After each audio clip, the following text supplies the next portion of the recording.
Welcome to the Unapologetic Conference. We're so glad that you're here.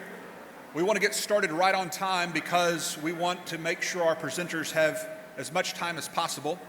It's a little hot in these two speakers here. Thank you. I know some people are still in the foyer area, and I know space is limited, so please come in, and as you come in, scoot towards the middle so that there's plenty of seats on the outside for people as they come in. As we begin, I want to introduce myself. My name is Leighton Flowers. I am the Director of Apologetics for Texas Baptist, and we've partnered with Austin Baptist Church to host a debate between a Christian apologist and a notable atheist. The debate question is this: was Jesus raised from the dead? And before we get started, I want to go over some expectations for our time together. First, we are here to explain each other's respective views. We're here to learn from each other in a respectable manner and listen very carefully and objectively. I know that sometimes these kinds of discussions can become heated. Sometimes these kinds of discussions can cause emotional outbursts, but that's not what we're here for. We're here to learn from each other. We're here to be objective, to listen carefully to those who disagree with us. We can disagree without being disagreeable, and we request that the audience remain passive observers by refraining from clapping and booing or in any way disturbing the flow of this afternoon's debate. We're going to show the utmost respect for both of our presenters today. The audience will be given the opportunity to ask questions both during the debate and live after the debate with one of the microphones. You can ask a question during the debate by texting to Texas Apologetic. That's the Twitter account at Texas Apologetic. We have over 6,000 potential viewers through the Reasonable Faith Org website on Facebook. Facebook Live is presenting this through William Lane Craig's Facebook page, Reasonable Faith. And so we have not only the number of viewers that you have sitting around you, but potentially hundreds of thousands of others. And then months and years to come, people will continue to watch this debate, I'm quite certain. Not to put any more pressure on you, gentlemen, but a lot of people are watching and watching our behavior in this room, in other words. And that reflects on our respective views and our positions. So I want to introduce to you each of our debaters. First of all, Matt Dillahunty is an American public speaker, an avid gamer, a magician, and an internet personality. He was the president of the Atheist Community of Austin from 2006 to 2013. He has hosted the Austin-based webcast and cable access television show, The Atheist Experience, since 2005, and formerly hosted the live internet radio show, Non-Prophets Radio. He's a former Southern Baptist for more than 25 years. He is the founder and contributor of the counter-apologetics encyclopedia, Iron Chariots, as well as the Atheist Debates Patreon project. He is regularly engaged in formal debates. He travels the world speaking to secular organizations, churches, university groups on religion, philosophy, skepticism, atheism, humanism, and magic. Also with us today is Dr. Mike Licona. He has a PhD in New Testament studies. He serves as the associate professor in theology at Houston Baptist University. He is the author of numerous books, including those associated with tonight's debate, The Resurrection of Jesus and The Case for the Resurrection of Jesus, and then way too many other publications that I could possibly begin to list. Mike is a member of the Evangelical Philosophical Society, the Institute for Biblical Research, and the Society of Biblical Literature. He has spoken on more than 50 university campuses, has appeared on dozens of radio and television programs. I know I've told you not to applaud, but I'm going to give you one exception right now as we welcome both Matt Dillahunty and Dr. Mike Licona.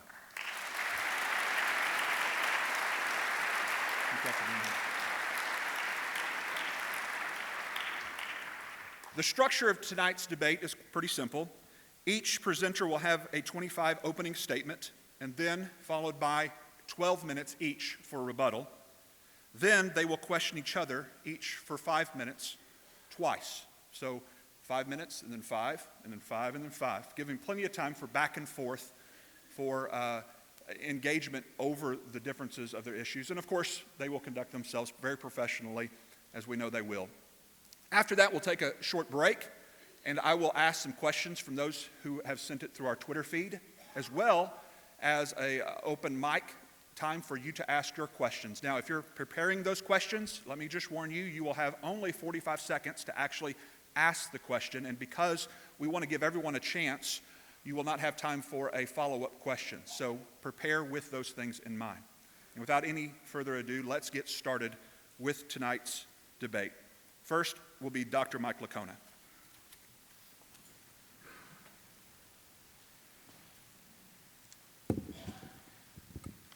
Well, good afternoon, everyone. Do we have a wireless clicker to advance the slides? Do we have a clicker? You're the clicker, or you have one? You are.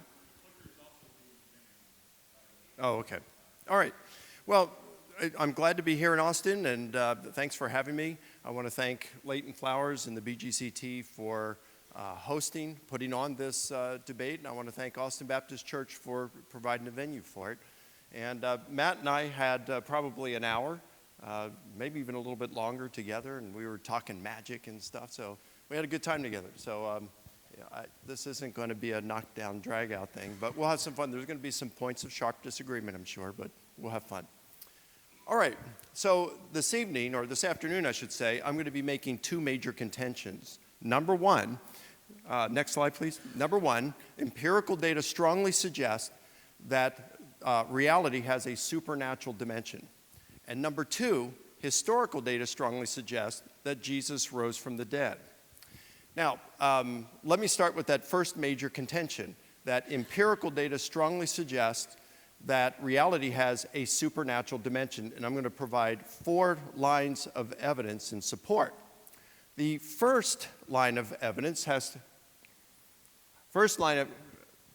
next slide, and then press one more time.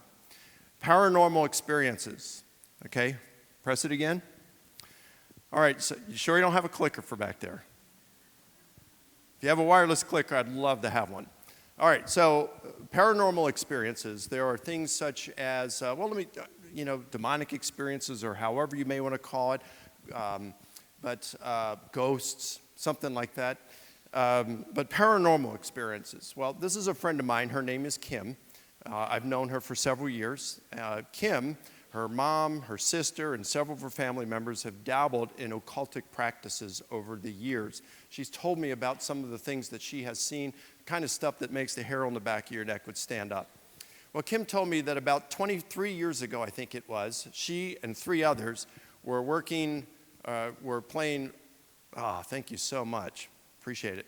They were playing with a Ouija board in her kitchen, and they were in high school at the time.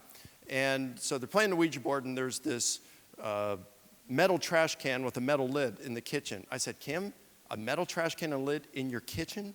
She said, well, we lived out in the country, you know. So as they're playing the Ouija board, all of a sudden, they saw the lid, the metal lid on the can, just lift up and hover over the can for a moment, and then it launched itself against the wall, hits the wall, goes flat against the wall, and it's as though someone was holding it against the wall, and then it just slid down real slowly down the wall, and then when it hit the ground, it started to spin like a coin. And of course, they're just falling over each other, trying to get out of the room, to run out of that room. And I've seen correspondence between her, recent correspondence within the last month, where she asked them, hey, do you remember this event? Yeah, and it's still, 23 years later, it still spooks them to this day. So there's stuff like this that strongly suggests that there is a supernatural dimension in reality. And of course, there are tons of stories like this. I could give you some of my own that I've experienced. Near-death experiences, okay? These are experiences where a person is either clinically dead or near death, and they have an out-of-body experience normally. They come out of the body and they go places or see things. They learn certain things that turn out being accurate information they could not have otherwise known. Now, there are tens of thousands of these near-death experiences, tens of thousands, and almost all of them cannot be confirmed. It's not to say they're false, they just can't be confirmed. And occasionally you'll find some where they're fraudulent, they lied about it. Okay, but there are about 300 cases, according to my friend and a mentor of mine, Gary Habermas, who has studied near-death experiences for 45 years, and he is on the editorial board for the Journal of Near-Death Studies. He says there's about 300 for which there is corroboration for what happened. There's a book that came out last year that's got about 200 of these. It's called The Self Does Not Die, and written by and contributed by various near-death experience NDE experts. And in this, they said the one criterion that had to be fulfilled to pass to have the story in this book is there had to be corroboration from at least one external source to corroborate what the NDEer had seen and experienced. In other words, what they had learned. So about 200 of these. All right, so that's pretty cool. It seems to suggest that there's an afterlife of some sort and a spiritual dimension. The third would be apparitions. Now, an apparition, broadly speaking, is a spirit being. It's the appearance of a spirit being. It could be in space-time. It might be, like a vision outside of space-time. It could be something you could touch, or it could be ethereal, like a ghost that you could put you couldn't touch. Your hand would go through it. Now, there are a number of these reports like this out here. Dale Allison, one of the top New Testament scholars in the world. He teaches at Princeton. He's by no means an evangelical Christian scholar. And he has experienced some of these, and the apparitions, he says, have imparted information to him that turned out being accurate. He wasn't seeking it. It's just when he had the apparition appear to him, it frightened him. I want to tell you a specific story I know of, and this comes from my friend Pat Ferguson. She and her husband Doug, we've known them for decades. They live in Virginia Beach. We met them when we lived in Virginia Beach.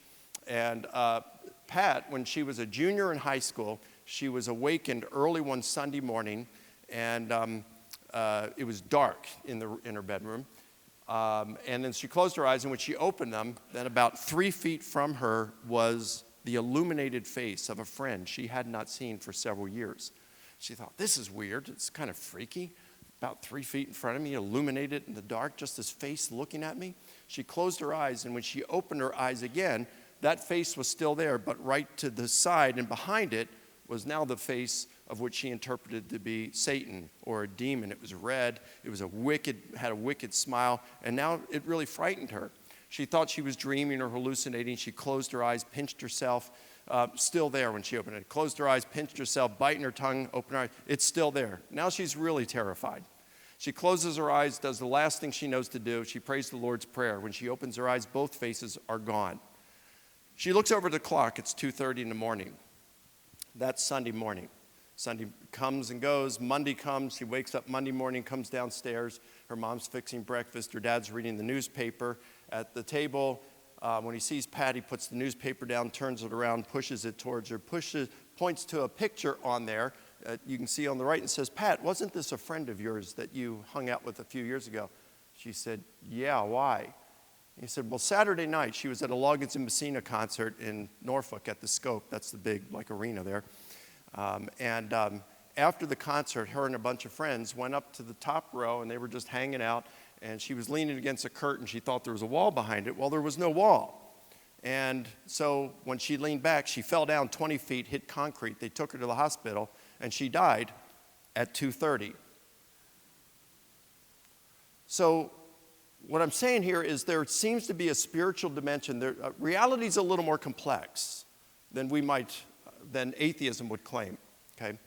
And then fourth, you've got extreme answered prayer. Now look, anybody in here is a Christian, you know that, we pray, you could probably make a list of some answered prayers. I prayed before I flew down here from Atlanta yesterday, God, get me there safely. Well, the fact that I arrived in Austin safely, was that an answered prayer? Maybe, maybe not, I don't know. Maybe the plane was gonna have some problems and it didn't after all. I don't know. That's what we might call a Class B answered prayer. It may or may not be, we just don't know. And let's face it, most of our answered prayers are Class B. But if you've been a Christian for any lengthy period of time, I've been a Christian for 45 years. I'm 55. I became a Christian when I was 10. And I know you think, wow, he's 55? Some of you are thinking that right now, right? Well, I was at a university about 2 years ago, and this guy, one student, came up to me after my lecture, and he said, you're 55? I said, yeah. He said, wow, you look so young on stage. You get close up, you see the crow's eyes and stuff, you say, oh yeah, he's 55. So it's like one guy said, so how old are you now? This is on my 47th birthday. I said, well, I'm 47. He says, wow, you don't look it. I said, well, thanks. He said, you used to. So anyway, most of our prayers, sometimes there are class A answered prayers. These are like extreme answered prayers, radically answered prayer. There's just too much there to think of them as just being coincidence. I could probably name about a handful of those that I've experienced over my 45 years of being Christian. Let me give you one, though, and it's not for me. And there's a reason I'm going to give this for someone else. It's from an atheist, someone who is today an atheist, someone who is an atheist today, but when this happened was a Christian. He told me, we were going in an email exchange. This was, I don't know, less than 10 years ago. And he said, yeah, resurrection, I still don't buy it. And I said, well, there's miracles, there's answered prayers. Yeah, I've been there, done that. You see, I used to be a Christian. And my dad was a deacon in a church, and we went to church, and we had this all-night prayer meeting. It was a small church, but we really needed money. And we had this all-night prayer meeting. Well, now I'm going to pick up with the email and quote him verbatim.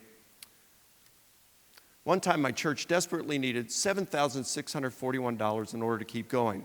After an all-night prayer meeting, my dad went to pick up the mail, and in it was a check for exactly $7,641 from someone who didn't even know the church needed the money, but had heard one of the pastors speak a few years ago.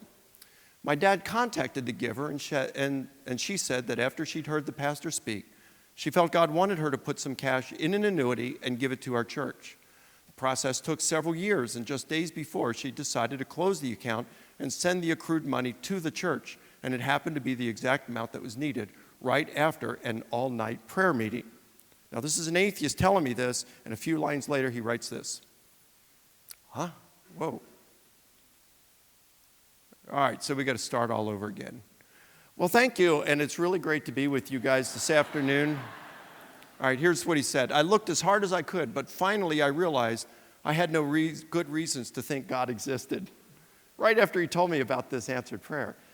So there are these extreme answered prayers. I could give you a number of examples from my own life as well as those whom I've heard from others. Again, these would be Class A answered prayers that would strongly suggest there's a supernatural component to reality. So you look at these individually, these 4 different lines of evidence, and there's pretty strong evidence, but you combine them, it's a case that's virtually impregnable. So my first major contention stands. Empirical data strongly suggests that reality has a supernatural dimension. And this is important because if there is a supernatural dimension, it gives plausibility to the resurrection. This leads us then to my second major contention, and that is that historical data strongly suggests that Jesus rose from the dead. And here I'm going to make this so simple. I'm going to try to make this so simple that even a Southern Baptist can understand. Just teasing. I worked for the North American Mission Board 6 years. I am entitled to make that kind of a joke. All right, let's talk facts and method. Let's start with the facts. We're going to start, and I'm going to do it as a historian, what I would call relevant historical bedrock. Now, a mentor of mine named Gary Habermas calls this the minimal facts. But in history, we call it historical bedrock. And the reason being is these are facts that are so strongly evidenced that they have persuaded the overwhelming majority, almost a universal consensus of scholars to agree with them, including atheist, agnostic, and Jewish scholars. So you can't really say it's because of a bias or something. There are some facts that I think are strongly evidenced, and I think they're conclusive, but the majority of scholars don't grant them, and so it's like, well, that's not historical bedrock. And what historical bedrock is, you use that to build the foundation of a hypothesis. And if a hypothesis cannot account for even those facts, these minimal facts, well, then that hypothesis would need to be either adjusted or abandoned. And if you get some ties in different hypotheses that would account for these, then you add other facts on top of that that you can assess with your hypothesis.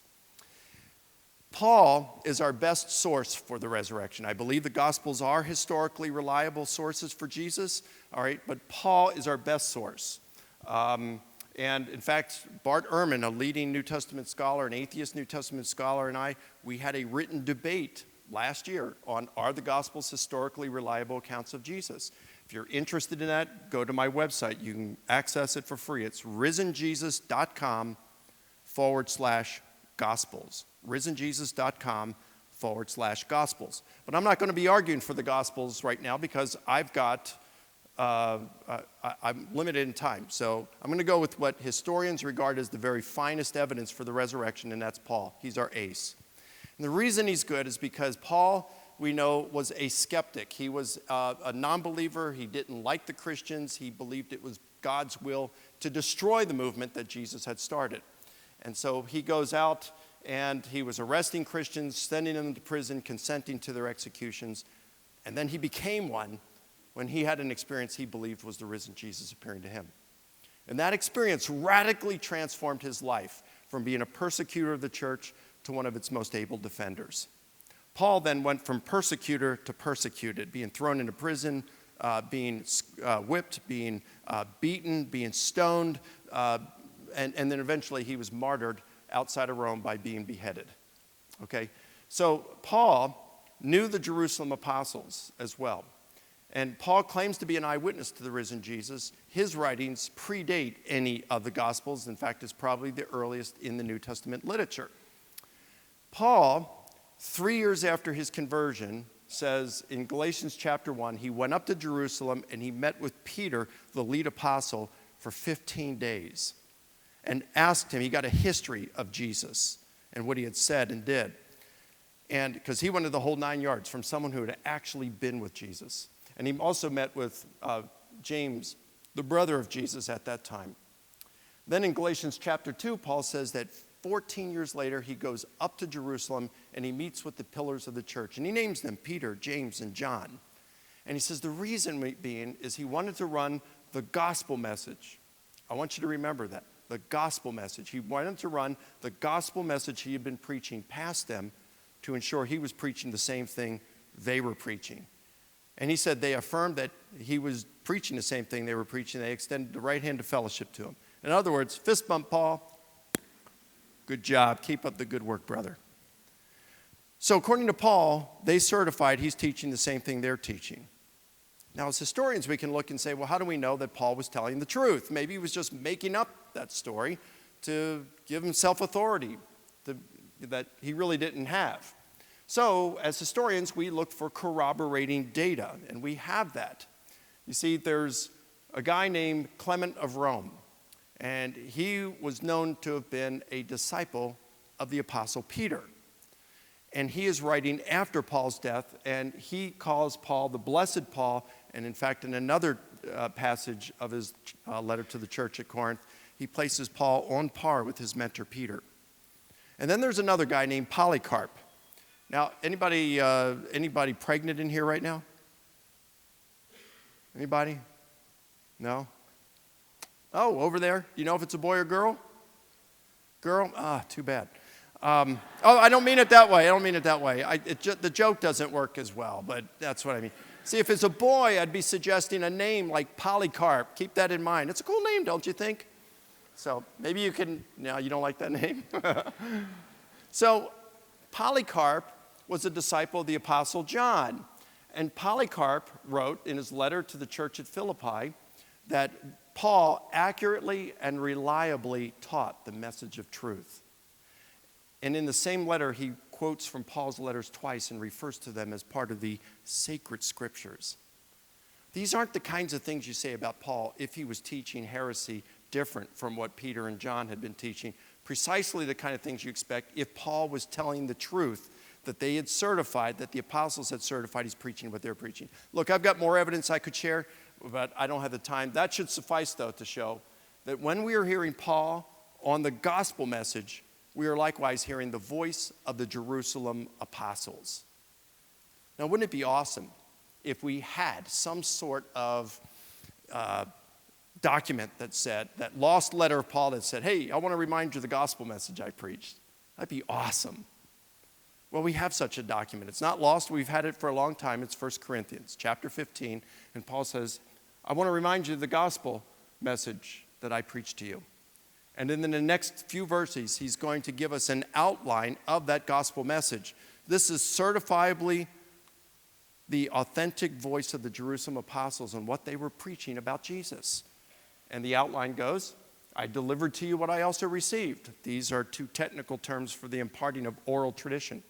And Paul says that Christ died for our sins according to the Scriptures, and that he was buried, and that he was raised on the third day according to the Scriptures, and that he appeared. So you've got Jesus' death, burial, resurrection, and appearances. I want to show you what this looks like in Greek. And the reason being is you can see what's called parallelism, long, short, long, short. That was to assist in memory. And there's other keys in this passage that will show us that it is an oral tradition that is being preserved here by an eyewitness. And then Paul gets into the different appearances. He lists 6, to Peter, to the 12, to more than 500, to James, to all of the apostles, and then he adds his own name, saying, last of all, Jesus appeared to me. So Paul gets this from Peter and James, right? So he's getting this from eyewitnesses. He's got himself a third eyewitness.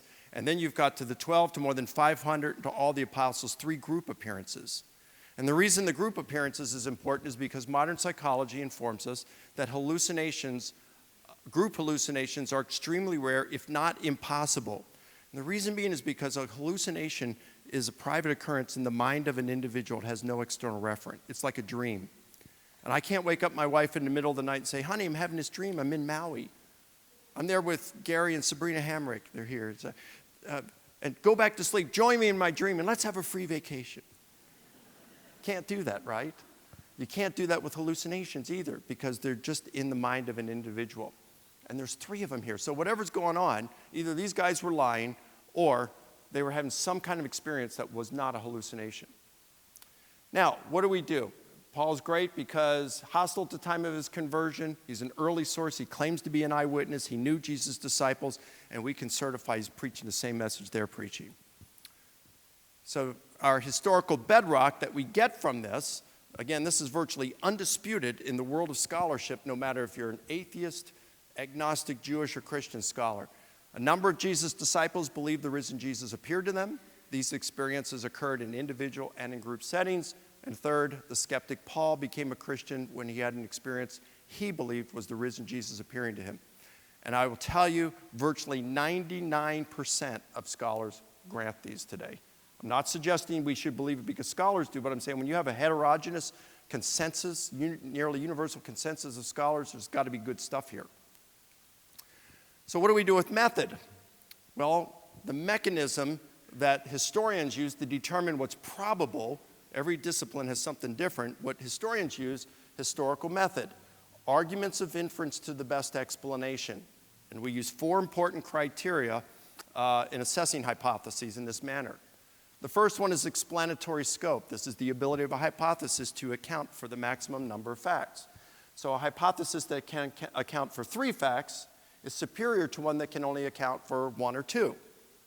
Explanatory power is the ability of a hypothesis to account for these facts without forcing them to fit, without excessive ambiguity, or placed a different way. If a hypothesis is true, we expect certain things, and to the degree we get these, that hypothesis is said to have explanatory power. So let's say we've got a guy who's been in prison for 20 years overseas. He comes to the United States. His brother greets him at the airport, and he says, bro, you're not going to believe this, but last year the Chicago Cubs won the World Series. He says, yeah, I don't believe it. What kind of evidence do you have? Well, what do you want? Well, if the Cubs won, we would expect a celebratory parade, right? Yeah, so he shows them some evidence for that parade. That shows that the hypothesis has explanatory power. Less ad hoc. Number 3, ad hoc is a term meaning for this.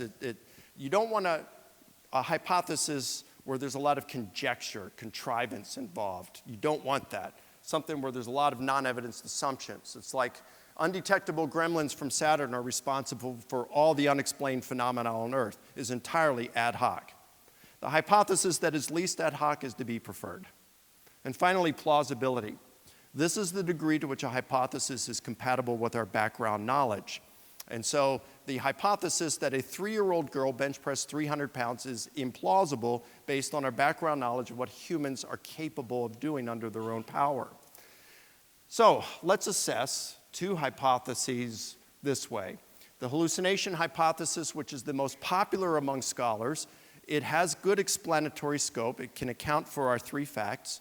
It does not have good explanatory power because if it were true, we would not expect an appearance to Paul because he's not grieving. We wouldn't expect the group hallucinations, of course. It passes the less ad hoc criterion. It's not very ad hoc. Plausibility? No, because of the group hallucinations.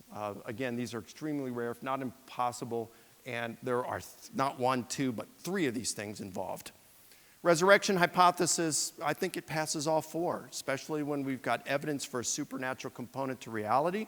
You might argue that resurrections, our background knowledge shows that they don't occur. Well, it shows that they don't occur by natural causes. So, for example, we could say this 3-year-old girl, if I said this 3-year-old girl bench pressed 300 pounds, we'd say implausible. But what if we have this muscle man, a bodybuilder, who's got his hands on the barbell and he lifts it and assists her? Well, then all bets are off. That's a game changer, right? And the plausibility of her doing it on her own, it's off the table. Same thing with raising from the dead by natural causes, implausible. But if God exists and wants to raise Jesus, all bets are off. That's a game changer. And so the plausibility criterion is a little different there. So we can see resurrection hypothesis is quite good. Bottom line, my two major contentions. Empirical data strongly suggests that reality has a supernatural dimension, and historical data strongly suggests that Jesus rose from the dead. Thank you.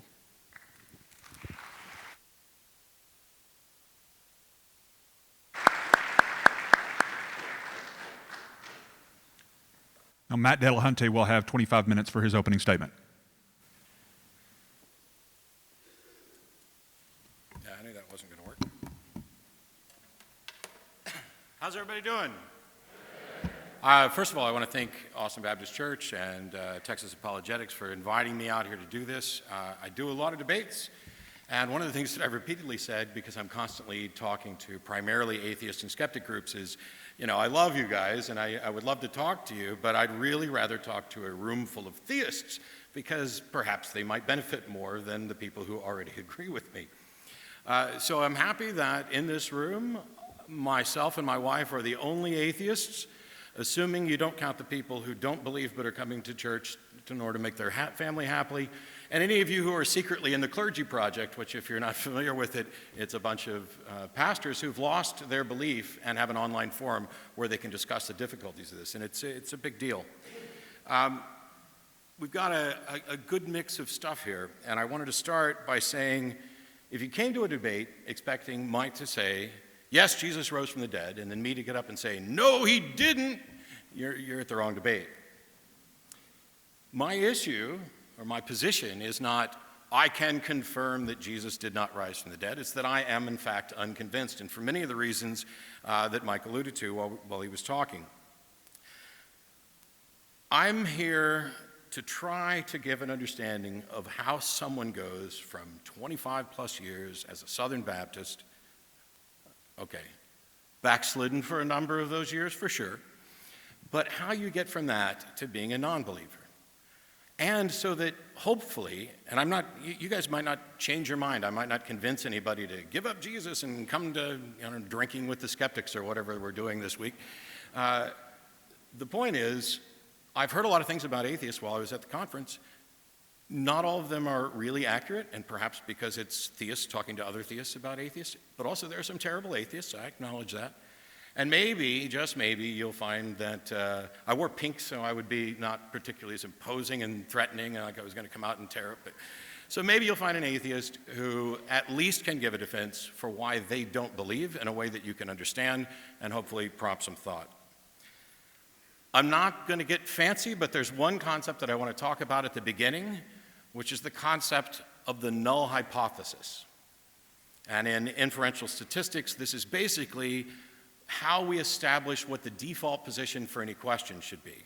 The null hypothesis cannot be proved as a matter of practicality. It's the thing that you assume to be true because it can't be confirmed, and then you demonstrate that your idea is superior or correct by actually showing that the null hypothesis is false. Innocent until proven guilty. Proving your innocence is potentially impossible in most situations, so we begin with that presumption, and so you have to actually demonstrate guilt. Courts don't require a proof of guilt and a proof of innocence. That would be a mess. Null hypothesis. Smoking doesn't cause cancer. Basically, whenever you set up a null hypothesis, you're saying this thing really has nothing to do with this other thing. And then as soon as somebody demonstrates that they do, you throw the null hypothesis out and you accept the new offering. Null hypothesis. There's no one alive today who was alive during the War of 1812. Now, this one may get people into trouble, especially if you have a Bible that says people live for more than 900 years. Perhaps there could be somebody, if that's what you begin with, is accepting. But that actually has to be demonstrated, not just assumed. And when it applies to inferential statistics, one could consider it the foundation for how to properly apply the burden of proof. And when I say properly, all I'm saying is what I've said on a t-shirt for many years. I want to believe as many true things and as few false things as possible. You have to have both components of that, because if you only want to believe as many true things as possible, you believe everything. And if you don't want to believe, or you want to believe as few false things, you believe nothing. You need both of that. Basically, I want my internal model of reality to match the real world as best it can. In the past, I've talked about Sir Arthur Conan Doyle, who wrote the Sherlock Holmes. I'm not a fan. I think I'm not all that impressed if you get to set up all the facts and set up the mystery and then give your hero the secret information and a brilliance beyond anybody, that we've ever. Hey, no hypothesis. Nobody's as smart as Holmes. But he was also friends with Houdini, and when Houdini would do things, Sir Arthur Conan Doyle thought he was performing supernatural effects. When Houdini would escape from ropes, the ropes would still be tied, and he'd say, Houdini dematerializes and goes through the ropes.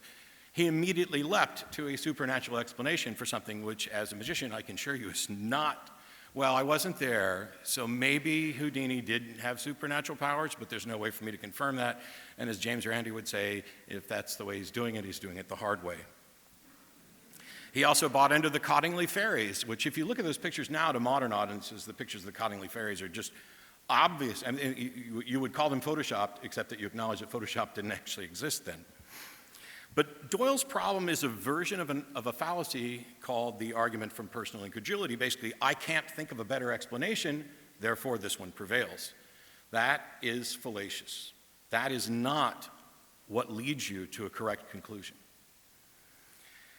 His problem was a mixture of a failure of imagination, about reaching conclusions with insufficient information, and a seemingly crippling fear of not knowing something, admitting that I don't know what the explanation is. That is something we all struggle with. It's incredibly frustrating to say, this happened, or this has supposedly happened. What's the explanation for it? Because we have taught people that if you say, I don't know, then you're foolish or ignorant or stupid. Sometimes I don't know is the right answer. Sometimes I don't know is the only answer that you can give and still remain reasonable.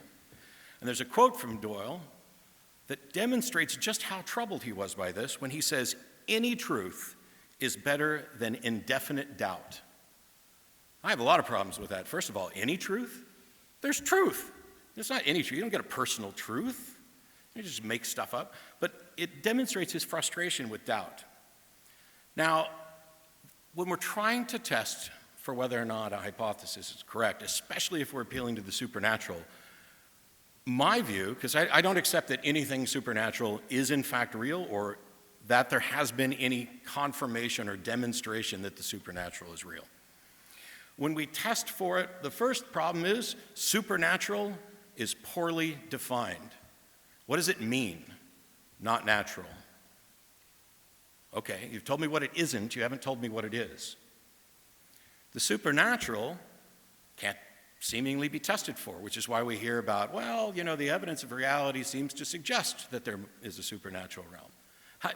Please, can we define supernatural realm so we can figure out whether or not this is actually true? Because what I find happens many times is people have an experience or an account of an experience, and they say, wow, we don't know of any natural explanation for this, or I'm unconvinced by proposed natural explanations, therefore I am justified in claiming that it's supernatural. That is the Doyle fallacy. That is the argument from personal incredulity. That is a fallacious argument.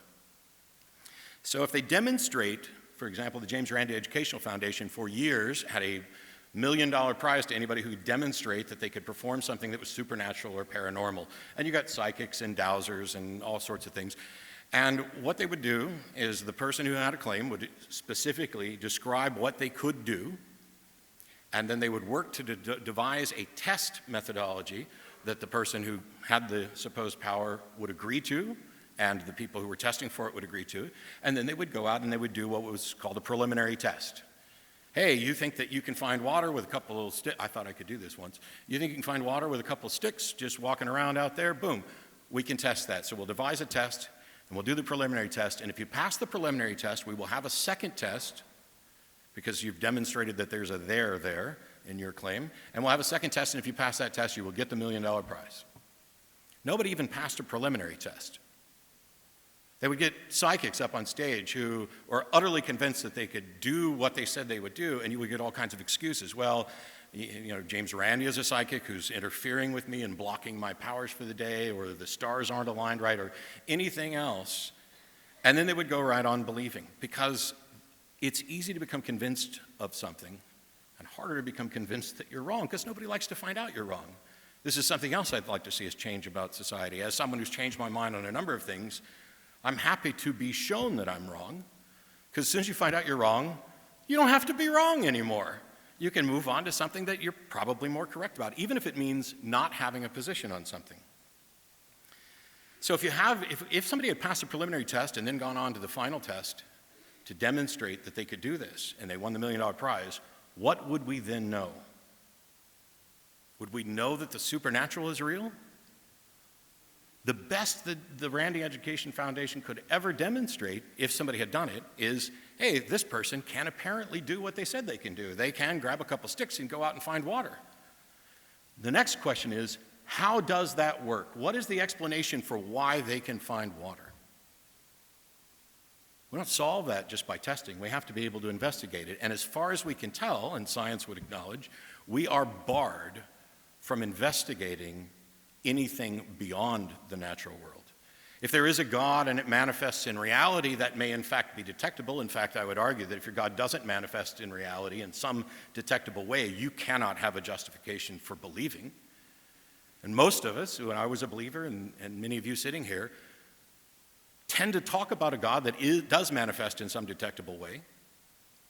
Otherwise, we're little God detectors who are detecting the undetectable. I mean, there's a contradiction there. When it comes to the resurrection, Josh McDowell, a Christian apologist and author of Evidence That Demands a Verdict, I'm sure many of you are familiar with him, wrote this, quote, "After more than 700 hours of studying this subject, I've come to the conclusion that the resurrection of Jesus Christ is either one of the most wicked, vicious, heartless hoaxes ever foisted on the minds of human beings, or it is the most remarkable fact of history." Josh, I think, has fallen both into Doyle's fallacy and in establishing a false dichotomy. The idea that it's either an intentional hoax or it's true does not exhaust all the possible explanations. That perhaps there was some dishonesty involved. Perhaps there were flawed human thoughts about what happens.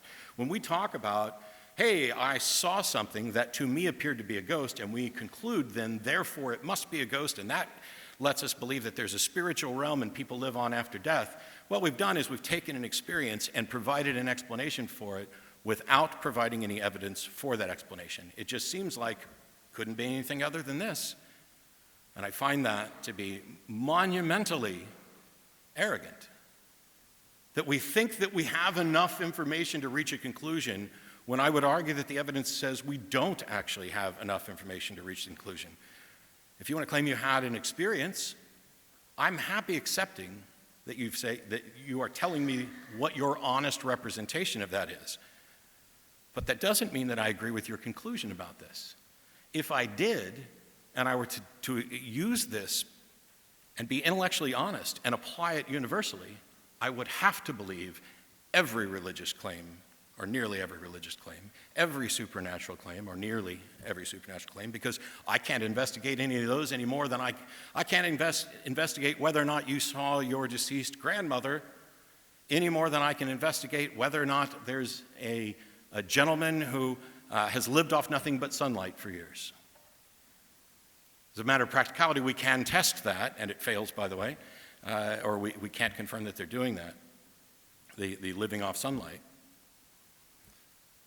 But the only reason we can't test it is because if we let this guy try to do what he says he can do, We're convinced he would die. It would be cruel of us to try to test that. It's like when the James Randi Educational Foundation got people saying, oh, I can defy gravity, I can walk off a building and fly.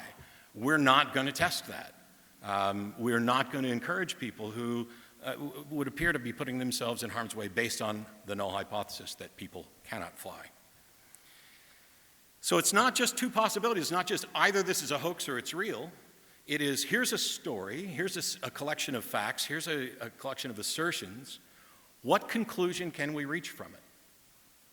Hey, there's an empty tomb. Okay. I wasn't there, I don't have the ability to investigate it, but I'm fine with the idea that at some point or another there's an empty tomb. What is the best explanation for that? Oh, well, God raised Jesus from the dead. Hang on. How did you get to that as the most plausible explanation? Because the supernatural has no explanatory power. We explain things or we gain an understanding of the unknown by appealing to the known. If you try to solve a mystery by appealing to a bigger mystery, you have solved nothing. Saying God did it is identical to saying it's magic. There's no content there that explains how it actually happened or how you know it happened. And simply saying, well, we can't come up with a better natural explanation may mean that we just don't have enough information to reach a conclusion.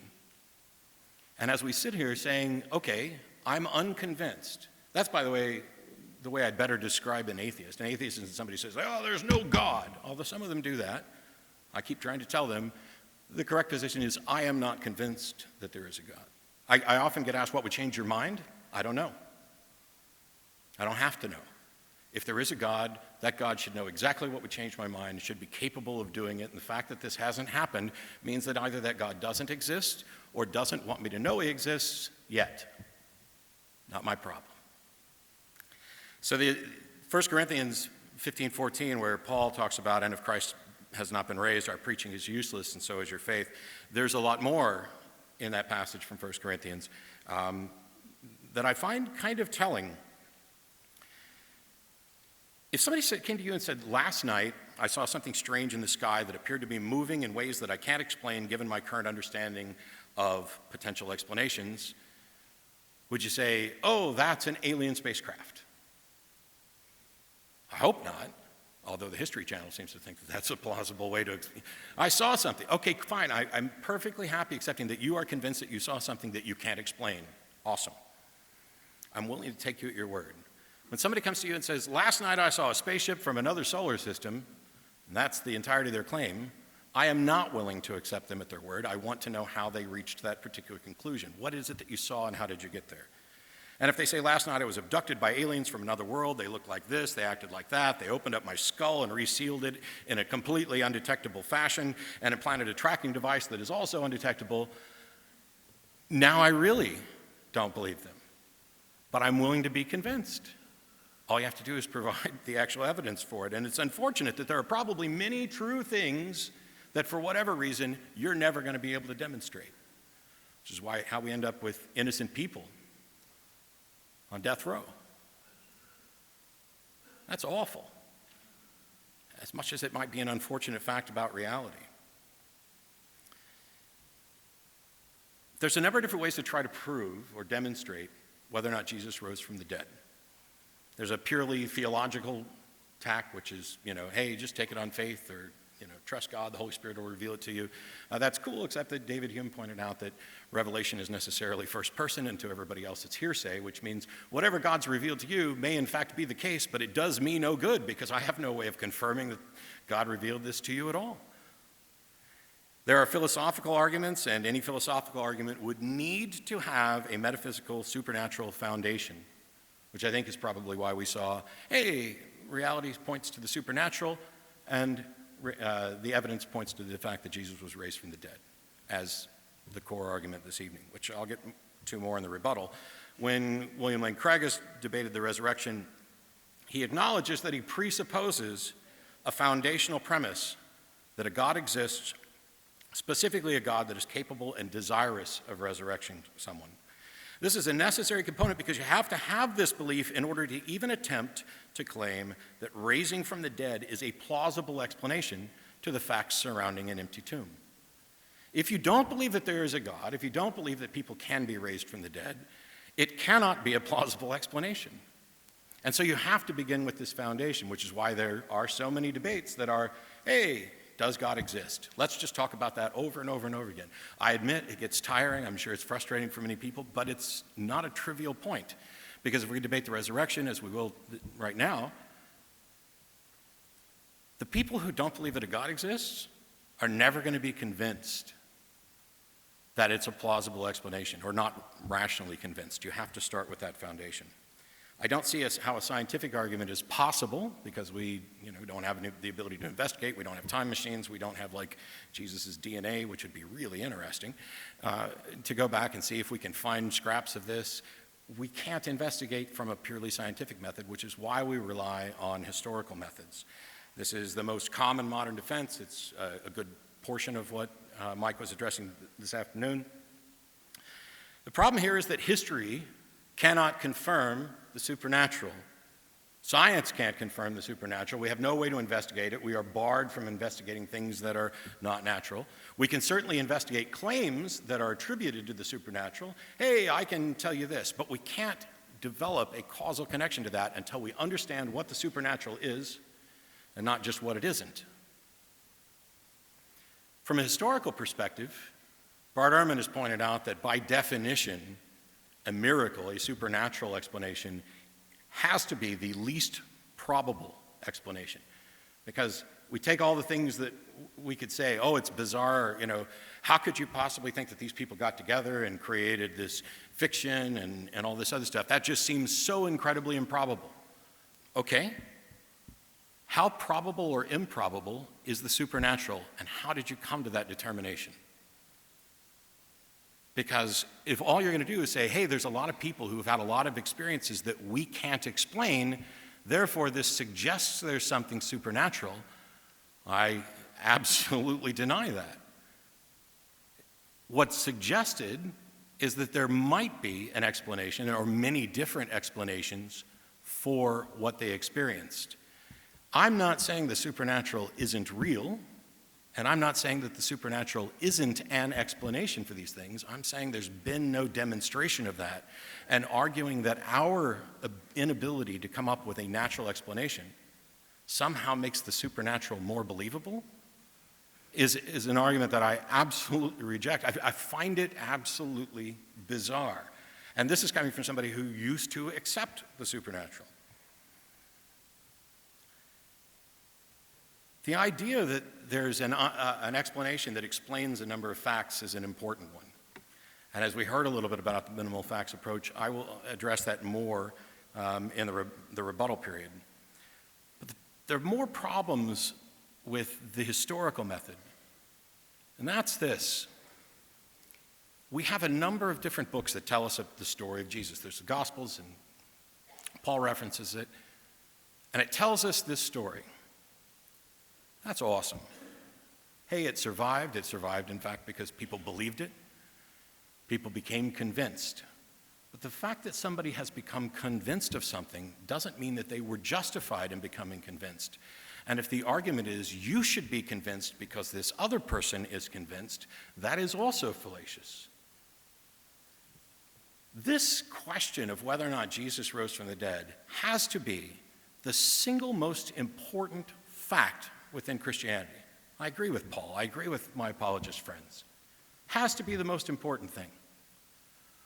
Why is it even a subject for potential debate? And why is it that we cannot, if the supernatural is an explanation, why didn't God make it so that you could actually confirm the supernatural? If this is the most important fact, why do we end up with over 1,000 denominations of Christians who disagree on every single point of doctrine you can imagine, including whether or not Jesus was even real at some point, which, by the way, I'm not a mythicist, not advocating for that. Why isn't this the most obvious, clear, non-debatable fact in existence, if it's the most important one? How is it that there could be a God who could have important information to convey to you and utterly and repeatedly fail? God is not the author of confusion. Well, then I'd argue that God is not the author of the Bible. Because there's a lot of confusion that's been sown from that. Well, that's our fault. That's our fault. We are fallen beings who cannot possibly understand. Yes, that may be your argument for this. But isn't that also God's responsibility? Oh, well, he gave us free will. Okay, well, we're not going to do a free will debate here tonight. But in the end, if there's a God who created everything, and he had options about what kind of universe he could create, and he knew what was going to happen at the end of these, which is what you would need in order to be able to make predictions and prophecies and say, hey, you know, I'm coming back and this is going to happen and this is going to happen. You need to have some control over this. If there was a God who created the universe, had decisions about what kind of universe he wanted to make, and created this one specifically, then didn't God specifically choose a universe in which I would lose my faith and become an atheist? Didn't God choose the universe in which we don't have access to confirm rationally, reasonably, the supernatural? Didn't God pick the universe where the single most important facet of his message is not clearly evidenced? I don't know. Historians want the best sources. There's a number of problems we could address as to whether or not, do we have any eyewitness accounts? Not really, but eyewitness accounts aren't particularly reliable anyway. And I can take you and introduce you to people who claim that they've been abducted by aliens, and they will tell similar stories. You see them all over the History Channel, which is poorly named, by the way. They will tell you their stories, and they are all convinced of this. I don't believe them. I believe that they've had some experience or trying to convey experience. I don't believe their explanation for that experience. Does their story become more believable 2,000 years later with no further updates and when we're farther removed from our ability to investigate their claims? Do all those Elvis sightings turn into a religion at some point? I'm not arguing that, it's all a hoax or an invented fiction. I'm simply saying this is important, and it doesn't seem to be safeguarded. It doesn't seem to be reasonable. I have no good foundation upon which to conclude that the supernatural exists. So when somebody says, did Jesus rise from the dead? My answer is, I don't know. I do not believe that happened because there's insufficient evidence to support that particular conclusion. I'm happy to be convinced, but I'm not going to be convinced by fallacies. I'm not going to be convinced by appeals to the Bible until you demonstrate the reliability of it. I'm not going to be convinced by appeals to the supernatural until you demonstrate that the supernatural is there. I'm not sitting here saying, no, I won't believe in God. I'm an atheist because I took that passage from 1 Peter 3:15 seriously. And I wanted to be able to give a reason for my faith, and I can't. So I gave it up. Thanks.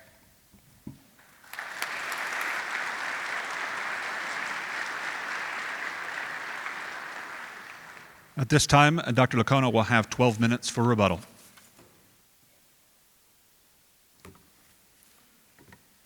Well, thank you, Matt. In my opening statement, you recall that I made two major contentions. Number one, empirical data strongly suggest that reality has a supernatural dimension. And number two, historical data strongly suggest that Jesus rose from the dead. I'd like now to review those two major contentions in light of what Matt just argued. Let's begin with my first major contention, that empirical data strongly suggest that reality has a supernatural dimension. And here I provided 4 lines of evidence in support of that contention. I argued for paranormal phenomena, well-evidenced near-death experiences, veridical apparitions, and extreme answered prayer. What Matt argued is he came back and he said, well, you can't test those. They got to be scientifically there for test. Well, the science disciplines have different methods. There is no single scientific method. A geologist has a different kind of method than, say, a chemist or an astronomer.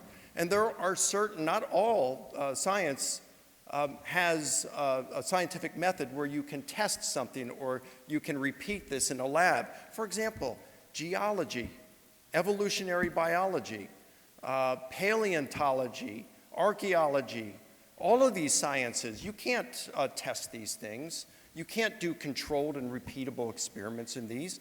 So it's like Matt wants a kind of gadget with a battery in it where if it's a miracle, you point it at it and push a button and a green light flashes.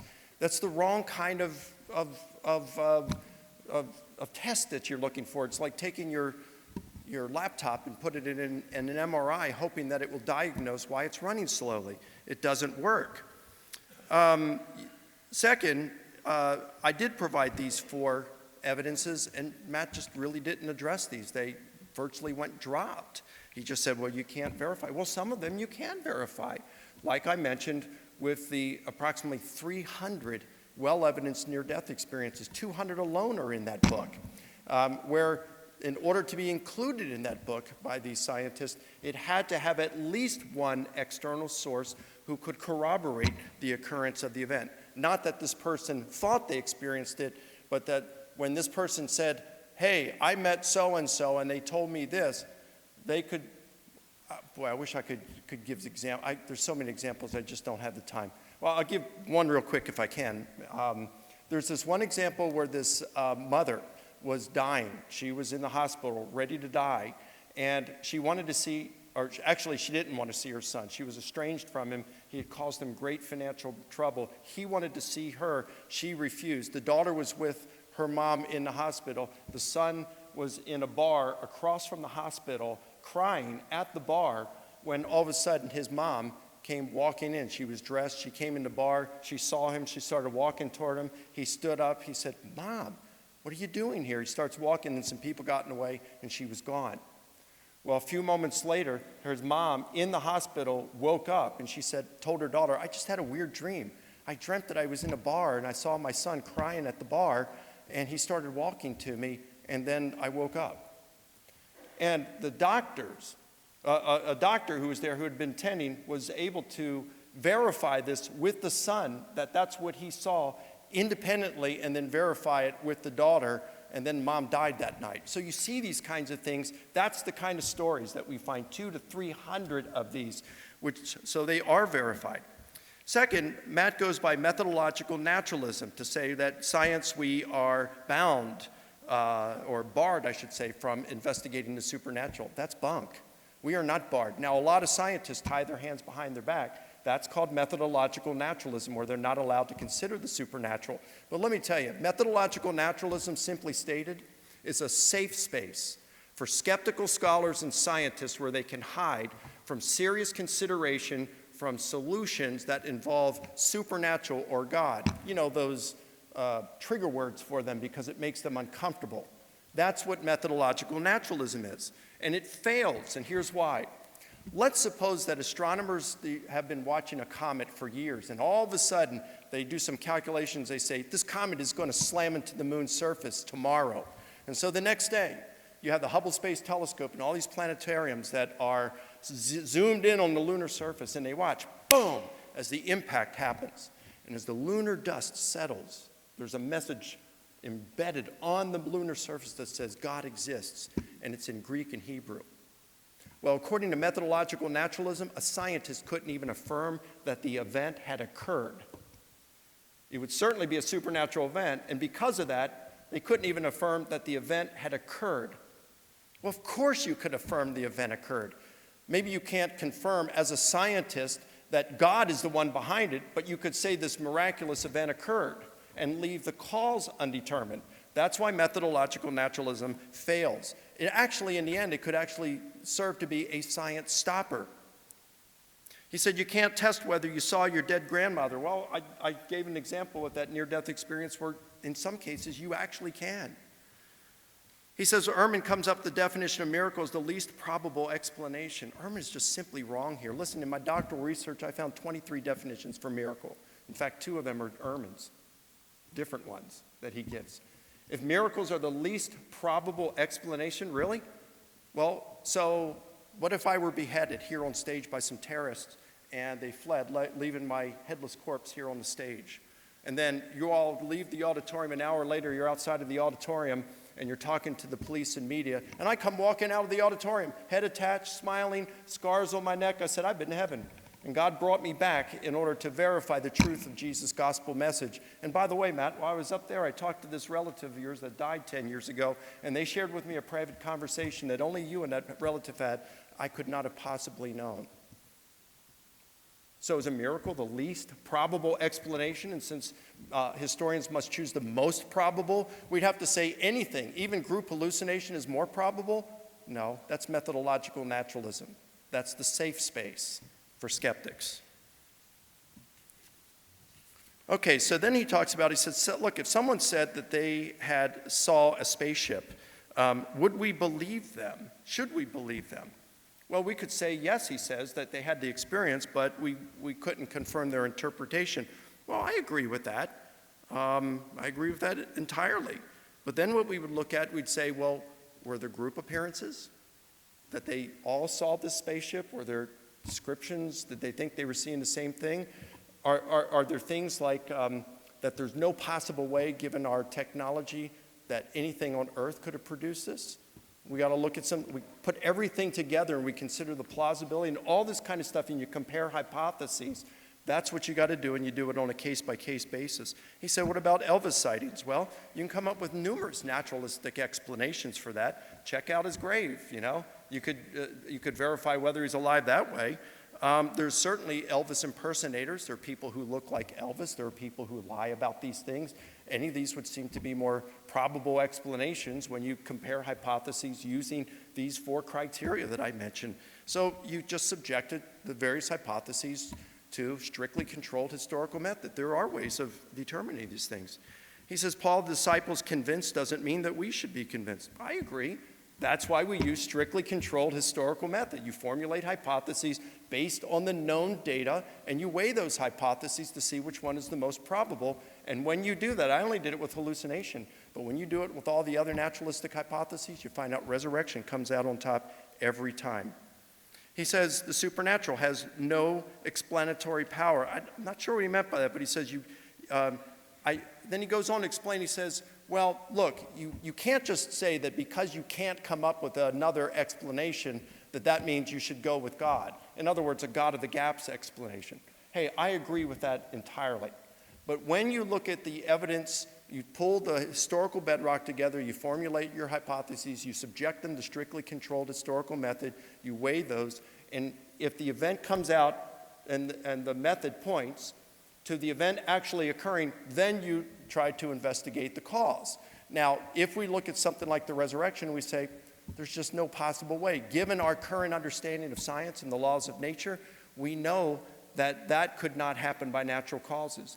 At that point, based on our understanding of natural law, we are right to infer a supernatural cause, especially when you have Jesus claiming that he's God's uniquely divine Son and predicts his resurrection from the dead. We are well within our epistemic rights to say this is probably what happened, that Jesus rose and it was because God raised him from the dead. I can't as a historian verify that it was God, but I certainly could say as a historian, it appears that God was probably the best candidate for the event. He says that I would have to assume that God exists and wanted to raise Jesus. No, I wouldn't. Nowhere in my argument did I assume that God existed or wanted to raise Jesus. Like I said, you look at the data, you let the data speak for themselves apart from presuppositions. I mean, that's what a good historian is going to do. It's going to allow the data to challenge our presuppositions, to challenge our current worldview. The danger in not doing that is very clear. Bad philosophy corrupts good history. And so we have to allow the data to challenge our presuppositions. He says, well, people don't think God exists, will reject this. Well, I understand that. But again, you've got to allow the data to challenge our presuppositions. He says, well, finally, he says, well, why is this not the most the clear fact? You know, why isn't this the most clear thing, the resurrection of Jesus? Why is there confusion in the Bible? This is God's responsibility, one could say. Well, I guess you could say that. Or you could say, as he suggested, you know, we are human. We are flawed. We are fallible. And of course we're going to interpret things differently, even within theological things. God even allowed Paul and James to disagree on certain things, as we find in the New Testament. So, I mean, I can look and say, well, we're flawed human beings, and apparently God is okay with us having free wills and disagreeing with one another at times. But these all agreed on the essentials of the faith, and I think that is what's important. And in Acts 17:27, it says God wants us to grope for him like a blind person looking for someone to anchor to. He wants us to seek after him. And so our questions, these disputes that come up, cause us to dig deeply, those of us who are interested in knowing the truth. So and again, my two major contentions that I give, they still stand. Empirical data strongly suggest that reality includes a supernatural dimension, and the historical data strongly suggest that Jesus rose from the dead. Thank you.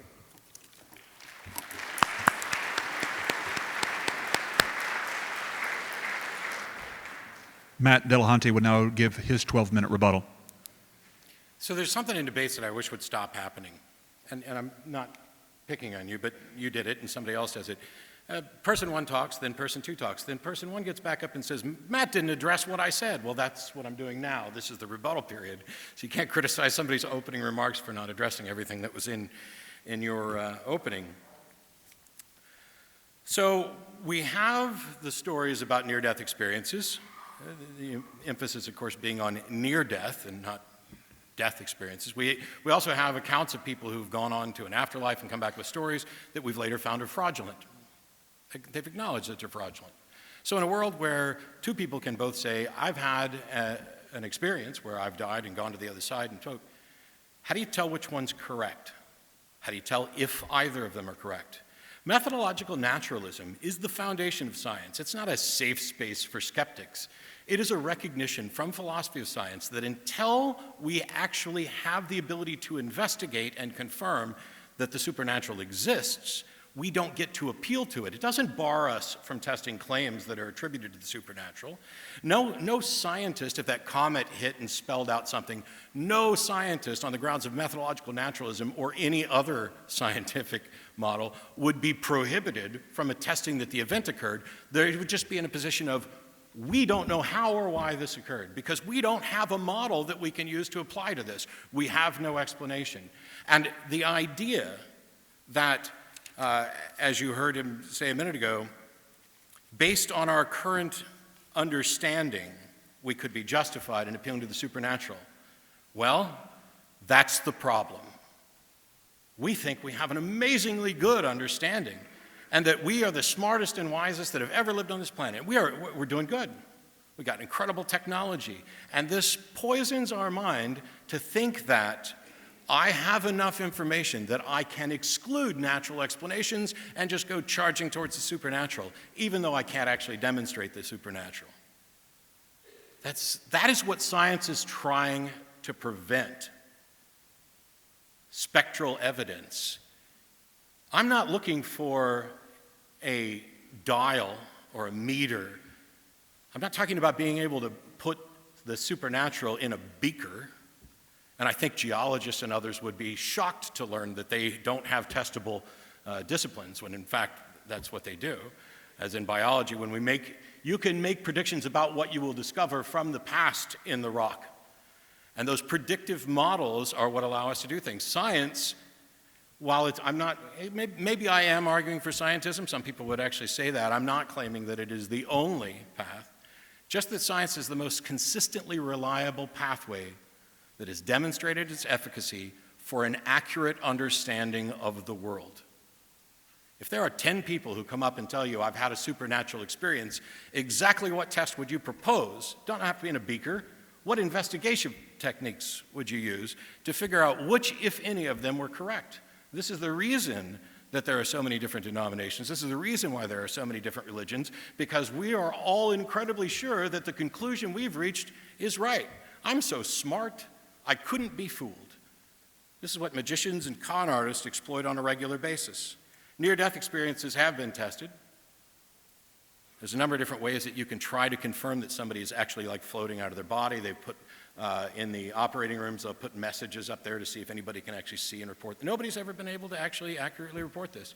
There are a bunch of certainly weird stories, but nobody's essentially passed the preliminary type of test that I talked about before. Apparitions and ghosts. How do you tell which of those are real? Certainly some of them aren't real. Certainly some people are mistaken or hallucinating or lying. How did you rule out all of these naturalist explanations? Oh, it's just really improbable that there would be a group hallucination. Well, there are plenty of people who sit outside of Area 51 who seem to be sharing a group hallucination about an alien abduction or alien spacecrafts. It's rare, I agree. It is bizarre, and almost unimaginable, but that doesn't make it impossible. That makes it highly improbable. How probable is the supernatural, and how did you come to that conclusion? In the cases of extreme answered prayer, if he had his head chopped off and came back out to talk to me later, that'd be pretty compelling. That would lead me towards those possibilities, only in the sense that, you know what? I don't have an explanation for how that happened. I'd love to find out. We don't have examples like that. Extreme answered prayer, somebody got some funds. Well, I invite you to go to whydoesn'tgodhealamputees.com. We have con artists trying to demonstrate that, I can grow your leg longer and all this other stuff. The same sorts, these are evangelists, by the way, and I doubt that you would actually be supportive of faith healers who are using simple con tricks, of leg lengthening to convince people. They're atrocious. They're getting them to throw away your medications. Jesus will heal you. They're killing people. There are people really dying. Irrespective of whether there's a God, irrespective of whether or not God can heal, suggesting that people should throw out their meds and just let Jesus heal it should be criminal. But granted, they're free to do that. Empirical data strongly suggests that reality has a supernatural component to it. Well, I would say that what empirical data strongly suggests is that people attribute things to the supernatural when they can't come up with an explanation for it, and that's fallacious. How do you come up with empirical data for the supernatural? This is the bait and switch that we're seeing with the argument from the supernatural here. All he's really said is, hey, there's a whole bunch of these experiences, and because we can't think of a better explanation, given our current understanding, we are justified in accepting a supernatural one. I do not and cannot accept that because it is obviously fallacious, and it leads to you believing things that are not true. Now, you can't put God in a beaker, you can't put God in a test tube, you can't put the supernatural there. So your science just isn't sufficient to investigate. I agree, it's not. So how do we investigate it? What methodology do we use to determine that this is true? Is it our fault? Is it the fault of science that it can't confirm this? That's like saying that, your daughter can't lift the 300 pounds. That's not her fault. Science is trying to find the best explanation and acknowledging when the answer is we don't know or we don't know yet.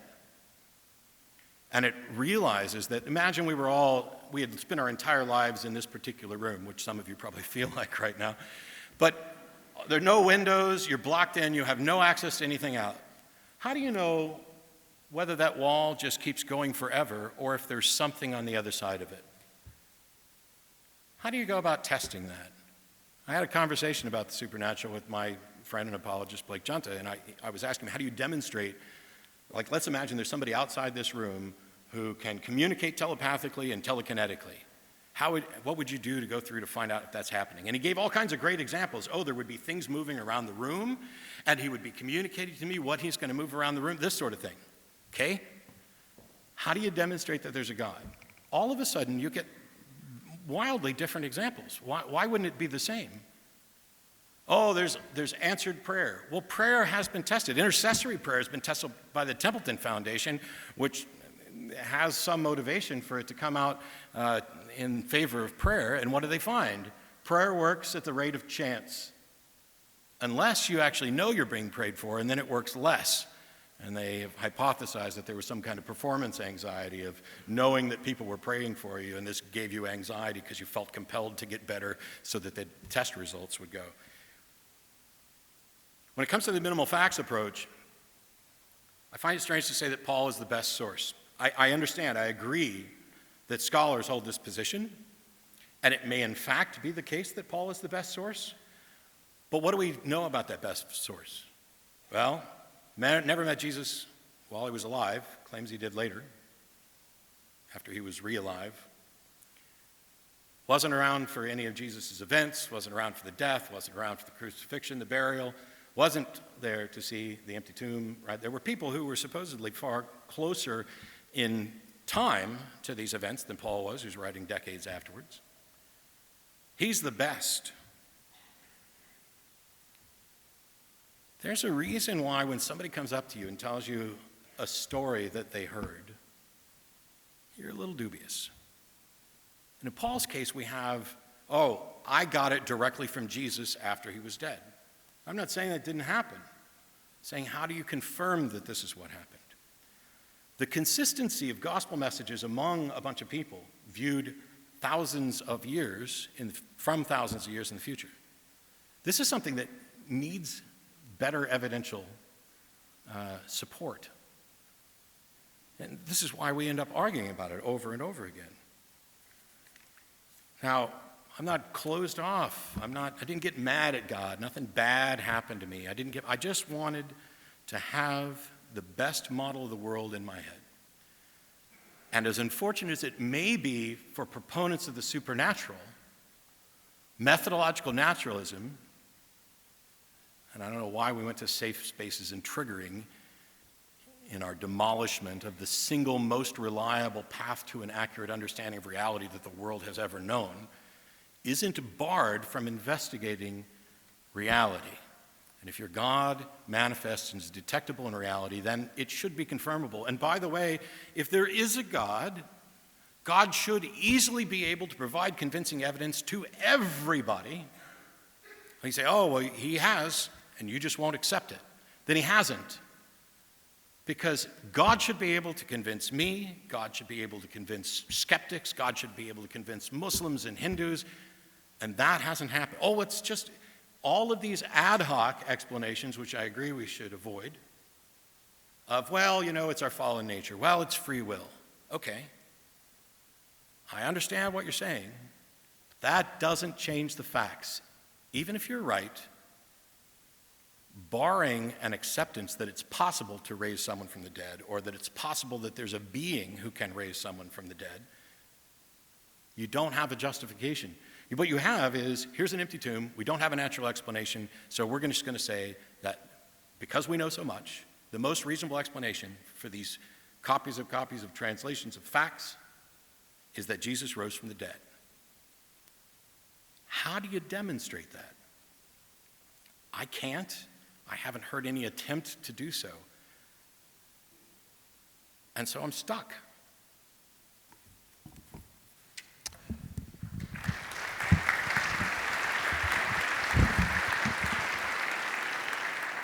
All right, during this next section, it's going to be more of a discussion, but each participant is going to control the discussion in such a way that they are the ones bringing the questions. So Dr. Lacona will question Matt Delahunty first, and we just want to limit those answers, obviously be respectful for your opponent's time, and give as brief as answers as possible so that they could get through as many questions as possible.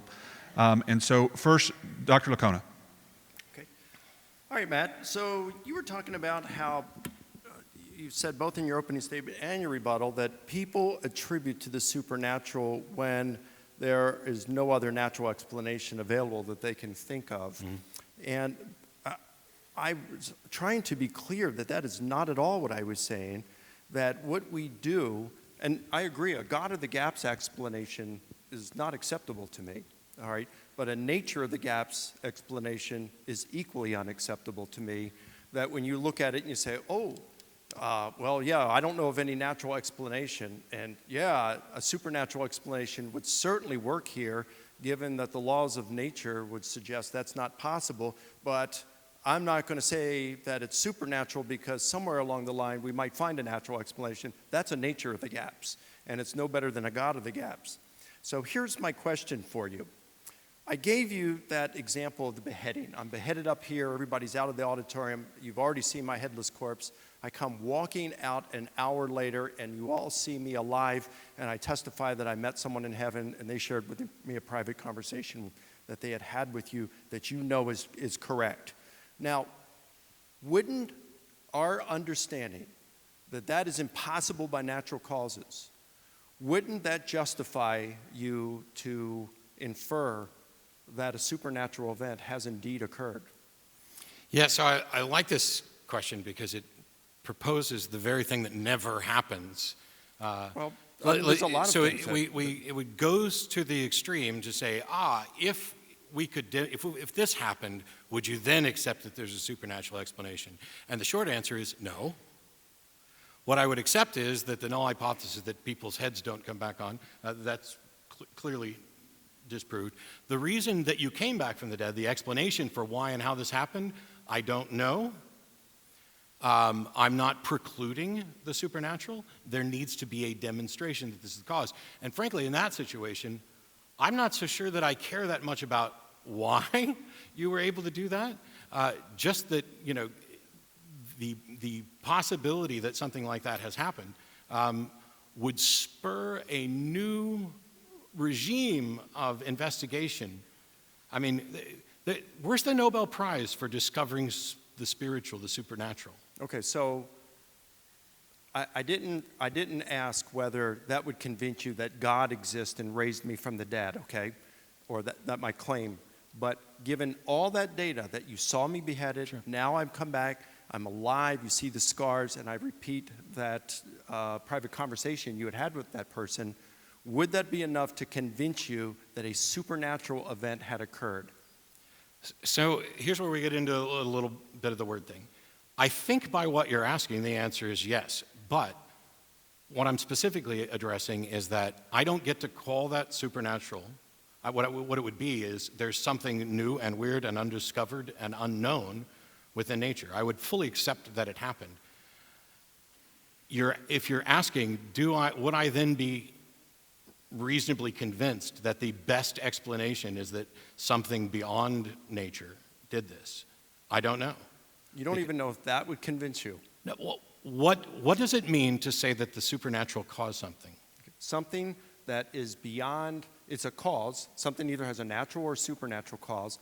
If our current understanding of nature and of natural law suggests that that is impossible, which it certainly does, then it seems to me one is justified in inferring that it's a supernatural cause. You can always, if some scientist discovers later on that, nature can indeed do this, well, then you'd have to readjust your Okay. conclusion. But in the meantime, it's based on what we currently know from science and natural law that would seem to suggest that it's impossible by natural causes, and so we would be right to infer a supernatural cause. So what I just heard you say is that based on our current understanding, if we don't have a natural explanation, we are reasonable to infer a supernatural explanation. It's not just having not a natural explanation. We know that such explanations are not even possible. Based on our current understanding, Yes. It's not possible. We're reasonable to infer a supernatural explanation, and then if at some later time a natural explanation arises, we should accept that. Yes. That is exactly how lightning got attributed to Thor. Yeah, but we learned something, but it doesn't stop Okay, us right I now, don't right? care whether or not, so first of all, it's fallacious, because I care whether or not something is actually the explanation, I do whether or too. not it's reasonable. So to say, hey, based on my current understanding, this is impossible given what we know about nature, therefore I'm going to call it supernatural, with the acknowledgement that later on somebody might find a natural explanation, my answer is, you don't have justification to call it supernatural. What you're expressing there is a discomfort with saying, I don't know what the explanation is. Not at all. One final thing. I would just say that if someone was beheaded like I'm given, and you were still unwilling to say supernatural, then, Matt, I think the problem is your epistemology there. I don't think there's anything practically that could convince you. For the next 5 minutes, now Matt Delahunty will ask the questions. So this idea that there's nothing that would convince me, I don't know how many different ways I can actually refute it. I'm talking about what I'm going to attribute as the explanation. And I am unwilling to attribute something that hasn't been reasonably confirmed. Apart from just saying, if we understand that this to be impossible and it occurs, we are therefore justified in calling it tentatively, I suppose, supernatural. Is there any methodology by which we could confirm something is in fact supernatural? Well, like I said, we don't have a supernatural detector, right? So, and every discipline has different mechanisms for detecting things. So I don't have a love detector either, but if, as a historian, I want to answer the question, did Antony actually love Cleopatra? I would look at the actions of the person. So I'd say, okay, well, Antony was co-leader of Rome with Octavian, and he neglected and even abandoned Rome because he couldn't stand to be away from Cleopatra. He abandoned his army, his navy, while they were engaged in the most important battle against Octavian out at sea because he couldn't stand to be away from Cleopatra. And then he took his own life when he erroneously believed that Cleopatra was dead.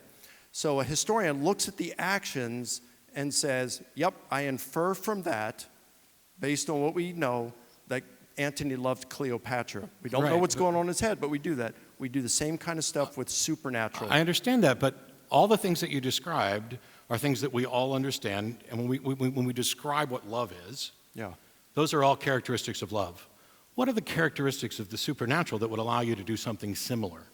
Well, if I'm Kim and I'm at a Ouija board and I see this lid come up and throw itself against the wall and slow and all that stuff, I'm going to know that that is not a natural event. How would you know that? So I'm asking because I can't apparently read people's minds on stage. Are they reasonable in concluding, based on the information I have, that what I did was supernatural? Well, as a mentalist, an illusionist, a magician, they would look at that, they can be stunned, and yes, some people are going to do that. I know they're going to. I've had it happen. I had a guy in Australia who was amazed that I could levitate to the point where he wanted to claim I had demons. Is it reasonable for them to conclude, when I apparently read someone's mind, that supernatural is the best explanation for that? Perhaps at that moment, and then if they are talking to some others and say, no, look, I don't know the answer to that, but there are people who do things like that for a living. That's what they do for a profession. In fact, I've even seen some guy named Matt Dillahunty say that it is, to think that it's supernatural, that's the hard way of doing it. We have ways of doing it with trickery. All right, but when it's what we do know, if you're sitting there and you see that lid come up, boom, fly. If you see that apparition appear to you at 2:30 in the morning, and then on Monday morning, you learn that the person died at that time, you know that that is not a natural event. So if you see an apparition at 2:30 in the morning, how did you rule out hallucination, lucid dreaming, all these things that we know and understand? Yeah. Because one of the things that happens is that people think they have hallucinations. I saw somebody and then that person doesn't die. And so you just, it's no big deal. I had what I thought I saw you last night, and you're not dead. I thought I saw you last night, you're not dead. I thought I saw you last night, oh my gosh, you were dead right then. How do you rule out hallucinations and to reach the conclusion that the supernatural is the best explanation? Well, certainly, in a number of apparitions, I think the majority of apparitions are hallucinations. But it is those in which they are seen by groups, in which the apparition, like in the case I explained, the percipient learned some accurate information they could not have known otherwise, later discovering that that person had died at the very moment that apparition appeared to them. It's things like that that would seem to suggest this is not a hallucination. Okay. So it would seem to suggest, but the It thing is, suggests that it wasn't a hallucination. How is it possible to suggest an explanation that isn't defined, that you can't give any sort of description of, other than it doesn't appear to be natural? Well, there are only so many options. I mean, we look at the kind of mental... Well, how many options are there? Well, I don't know. I'm not counting them, but I'm saying there's how did we delusions, rule out the other options? Because there's corroborating data here, okay? When you see things like Pat did in the morning at 2:30, and then she learns, 36 hours later or 48 hours later, whatever it was, 24 hours later, that the person had actually died during that period of time, to me that's some corroborating data that sets it apart from a typical hallucination. Okay. At this time, Dr. Lacono, you can question Matt Dillahunty for 5 minutes. Okay, so I want to look at Paul here because you went after him. You said Paul never met Jesus. He wasn't around for many of the events. How do you know that? Well, what I'm saying is that there is no attestation that this occurred. The story of Paul is that he was opposed to Christianity and he had the experience of the Damascus Road. This was years after Jesus purportedly died. I'm just going with what the gospel reports. I'm not saying that I'm convinced that that is in fact the case. Okay, because I know Ehrman claims this too, and it's like, you don't have a shred of evidence for that. In fact, why does Paul hate the Christian movement? Well, it's the null hypothesis. The null hypothesis would be that Paul never met Jesus in person while he was alive. Right, but there's no evidence that that's the case. In fact, I would think that he did. I think it's plausible, perhaps even probably, that every time you turn around in the Gospels, you find that Jesus is going on some kind of a trip to Jerusalem to celebrate some sort of a festival or something, and he's making commotion in the temple. Paul was a Pharisee, according to his own testimony. He's going up through the ladder, and is climbing the ladder, is doing pretty well in it. I think there's a really good chance he was probably there at Jesus' trial before the high priest. But to say that Paul had never met Jesus, which you made that claim, that he wasn't around for any of Jesus' events, you were making assertions there without a shred of evidence. No, I was expressing the null hypothesis. You are personally convinced that Paul probably met Jesus. Do you have any evidence that he did? I think there's a good chance. Well, good chance isn't evidence that he actually did. But I'm not even, that's not my argument. You're the one making the argument here. I'm saying you don't have the evidence for that. I was expressing the null hypothesis, which is... Well, if you make an assertion, you bear the burden of proof. And you said he did not know Jesus, he never met Jesus. The fact is he must have known enough about Jesus to know he wanted to oppose him. And where would he have heard those teachings? Is that a fact? Because my understanding is that it wasn't that he was out there opposing Jesus, it was that he was out there opposing Christians and Christianity, and certainly he knew enough about that. I mean, yeah, but they're representing Jesus. Well, okay, now we're going way down the rabbit hole. I mean, you seem to be suggesting that you think it's likely he met Jesus and had some personal problem with Jesus. And I'm just saying that based on the book, there's no evidence for that, so the null hypothesis is that he didn't meet Jesus, and the timeline, I'm not saying it's impossible. Oh, okay. I'm saying let's move on. We're not getting anywhere with that. So you said, how do I confirm that Paul saw the risen Jesus? You know, if it were just Paul on that, I'd say, well, perhaps it's a hallucination. Okay, if it's just Paul. If it was just Peter, I might say, well, maybe that was just a hallucination. You can come up with these different kinds of explanations, but the historian must look at all the data, and that's what explanatory scope is. And I look and I see, all right, Peter said that he had an appearance of Jesus. Paul, and Paul wasn't even a disciple. He hated Jesus. Jesus would have been the last person Paul would have wanted to see or expected to see. Paul was not grieving over Jesus' death. Here's a group appearance over here to 12. Here's another group appearance that's being claimed by the earliest Christians. You start to look at these and say, okay, well, group appearances are implausible. The appearance to Paul would have been unlikely.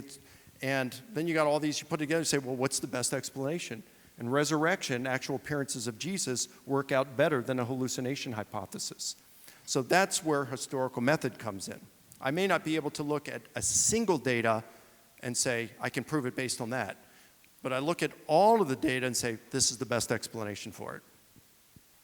All right, was that a question? I mean, I can comment on it.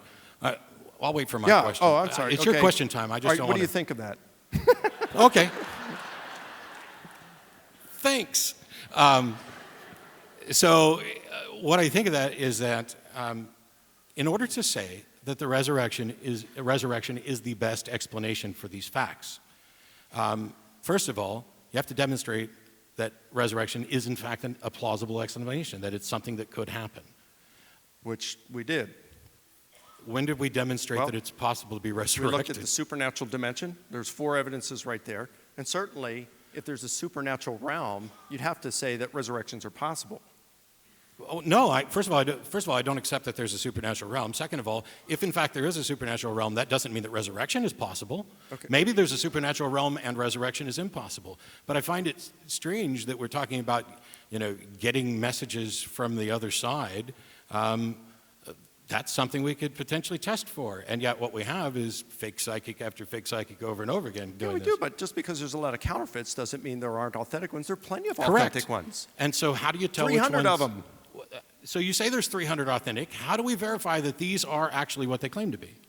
Because there's this corroborated data from at least one external source.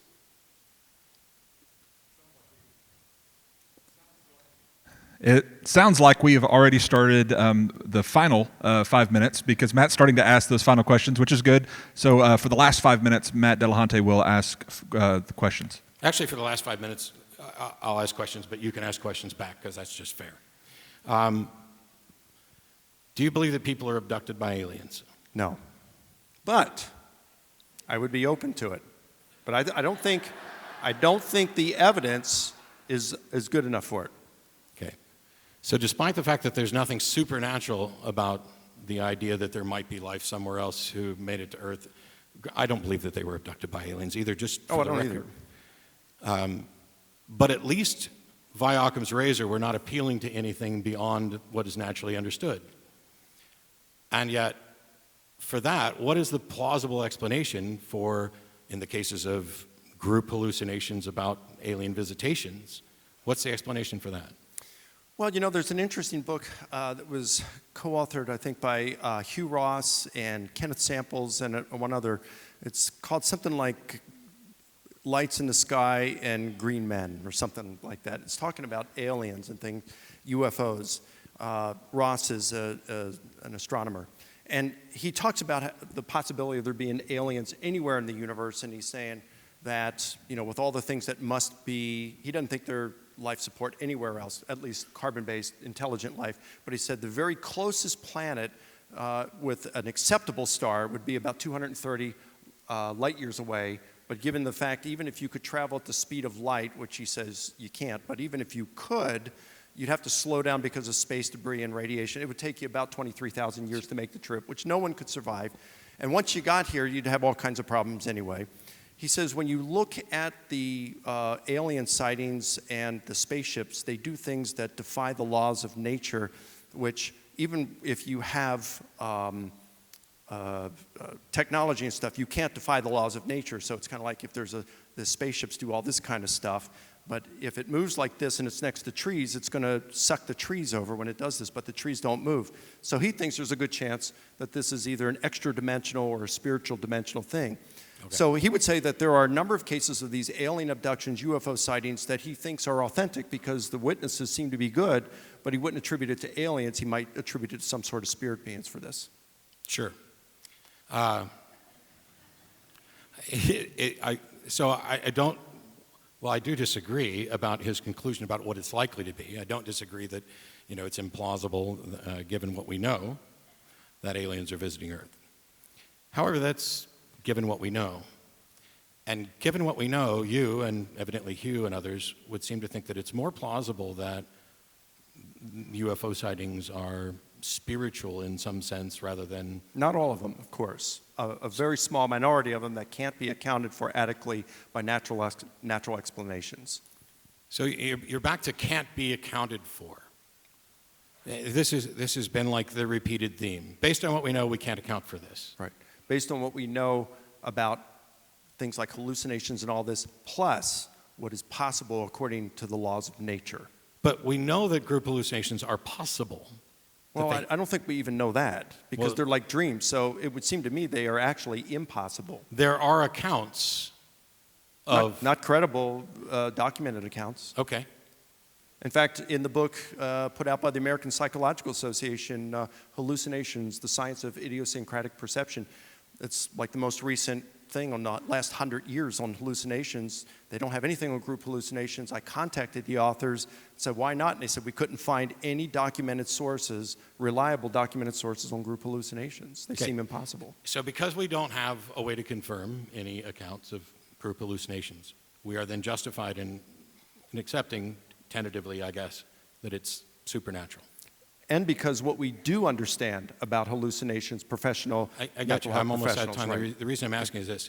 If we're justified in saying that it's supernatural, is there anything else we can determine from that? Because it seems to me that supernatural ends up just being the bucket label for we don't really know, it's strange, it's outside of normal.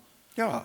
Yeah, Okay. I mean, no. If it's a bucket for we don't know because we don't have an explanation, how can that possibly serve as a justification for believing specifics about a God or spirits or souls or resurrection? Well, remember, it's not just the fact that I can't think of a natural explanation, it's what we do know about nature that would seem to render it as improbable or implausible based on our background knowledge. So, yeah.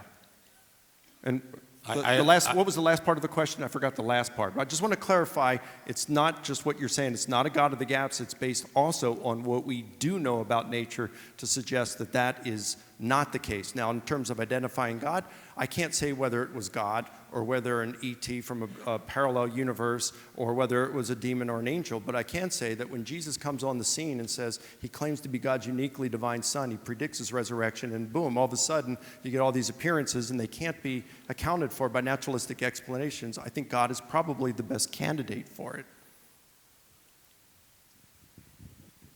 Our appreciation to our two presenters.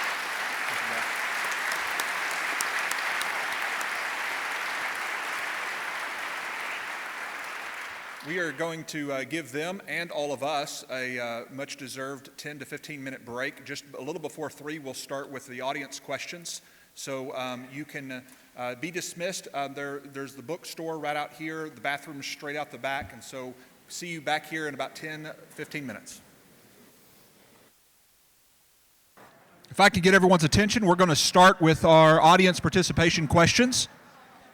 Let me just remind you as we get started, if you would like to ask a question, you can stand at one of the 2 microphones on this side, and you could just wait in line behind the next person that you would like to ask. Again, we ask that you limit your questions time to under 45 seconds, and there will be no time for follow-up. This is to allow for the most number of questions possible. Obviously, please be respectful and try to, if you can, rotate questions to the various participants. What we'll do is allow for the person that's addressed to have about 2 minutes to respond, and we're going to be obviously lenient with that. I'm just going to be watching that myself. And then if the other person would like to comment on that, we can give them about a minute to give commentary on the answer that was given. To start us off, as I promised, from the Twitter exchange, I thought I would start by giving a question for both of our participants to kind of break us in here. Rachel Cottle was asking, can we get a specific definition of the word supernatural? Jay Rausch actually asked a similar question or made a similar comment saying supernatural is an event attributed to some force beyond scientific understanding or the laws of nature. And so it seems to be if something's unexplainable, does that necessarily make it supernatural? If not, how do you define what is or is not supernatural? I'll let Dr. Licona start. Well, I would just say supernatural would be something that transcends an event that transcends what is possible in the natural realm. Now, like I mentioned during the debate that I think I found 23 different definitions for miracle in my research, and that wasn't even exhaustive, okay?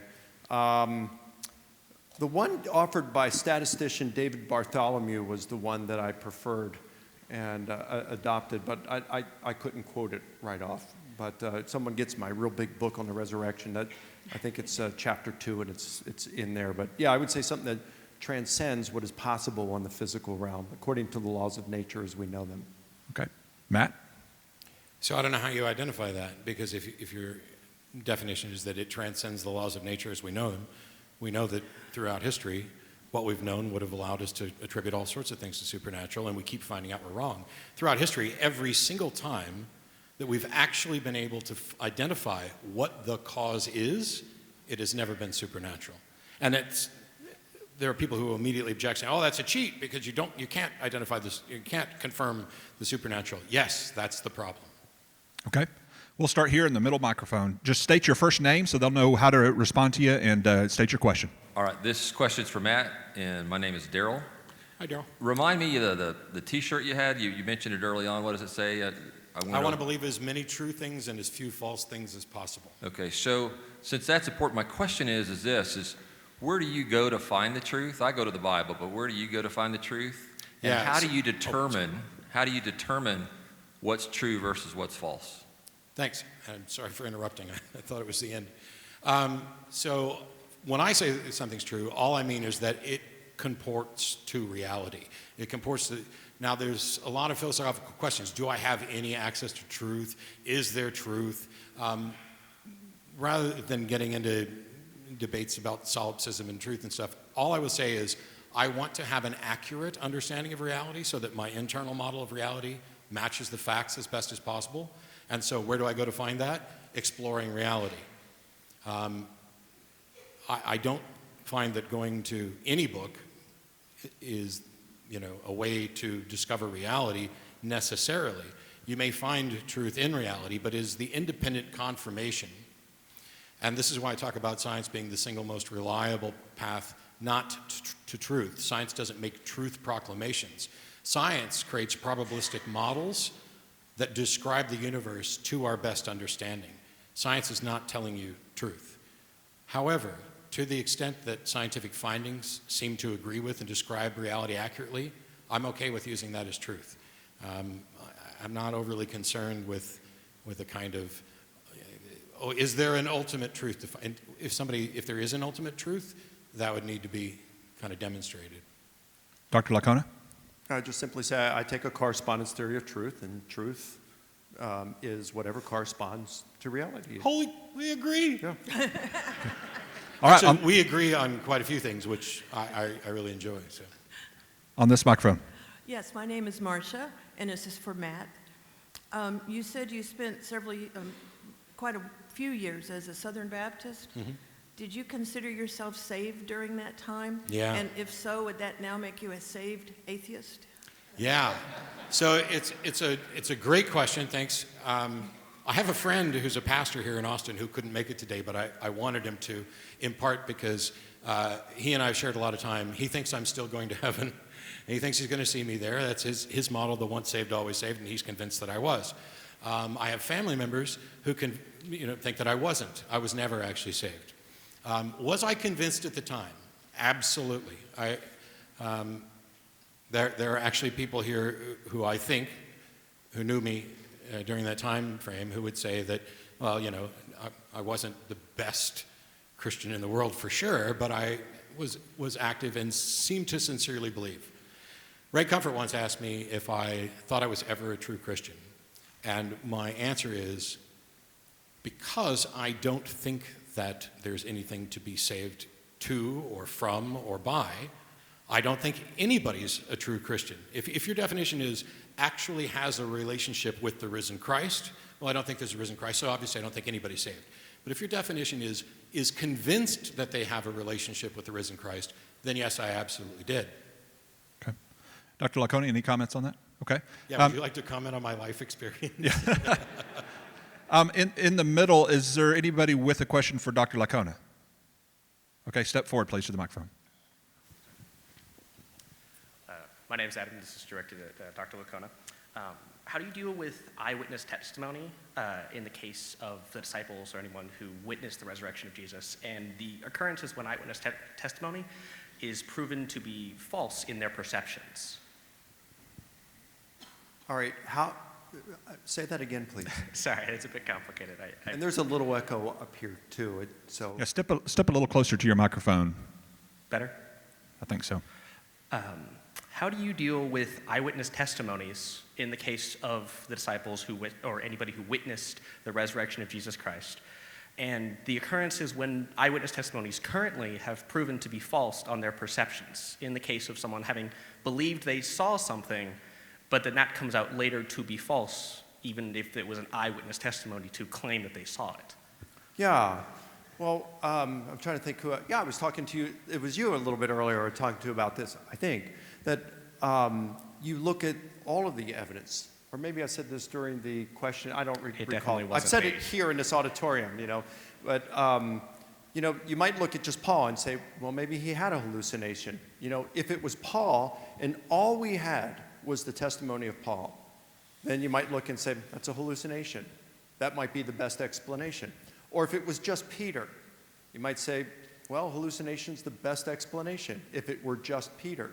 But then what we do know from the mental health disciplines, psychology, I mentioned a book, Hallucinations, the Science of Idiosyncratic Perception. I mentioned that during a thing published by the American Psychological Association. They compiled all this research on hallucinations over the past 100+ years. And they found that the group most likely to experience a hallucination are senior adults bereaving the loss of a loved one. But only 7% of them experience a visual hallucination of that loved one. So the people most likely to experience a hallucination, only 7% experience a visual hallucination of that person. So when you say that he appeared to all the apostles, well, that's 100%. He appeared to the 12, that's 100%. And then you look, he appeared to more than 500 at one time. That is a group hallucination. The 12, that's a group hallucination. And then you put Paul together and you say, well, we have no reason really to think that Paul would have experienced when he wasn't grieving. But gosh, if it's going to require 3 group hallucinations and 100% of the recipients involved in even an enemy, you start to put these in. If you want to go with hallucinations, then you lose explanatory power because you are really straining to make things fit, and it's implausible as well, and it's ad hoc. So that hypothesis just doesn't work. You put things together and you consider the data within historical method, and it makes it more probable that these were actual appearances of Jesus than hallucinations. Mr. Delahunty, do you have a comment on that? Yeah, so we know that eyewitness testimony is notoriously unreliable. But the other thing is that extraordinary claims require extraordinary evidence. If you tell me your name's, and I've forgotten your name, I'm sorry. Adam. I'll believe Adam, that's his name, because there's really no risk to me being wrong. I mean, the likelihood that your name is going to significantly alter my worldview is really low, or seems low. So this idea, for example, just take the 500. He appeared to the 500. Who are they? What reason I have no information about them. I have no information from them. I have no way to investigate who these 500 were, what they saw.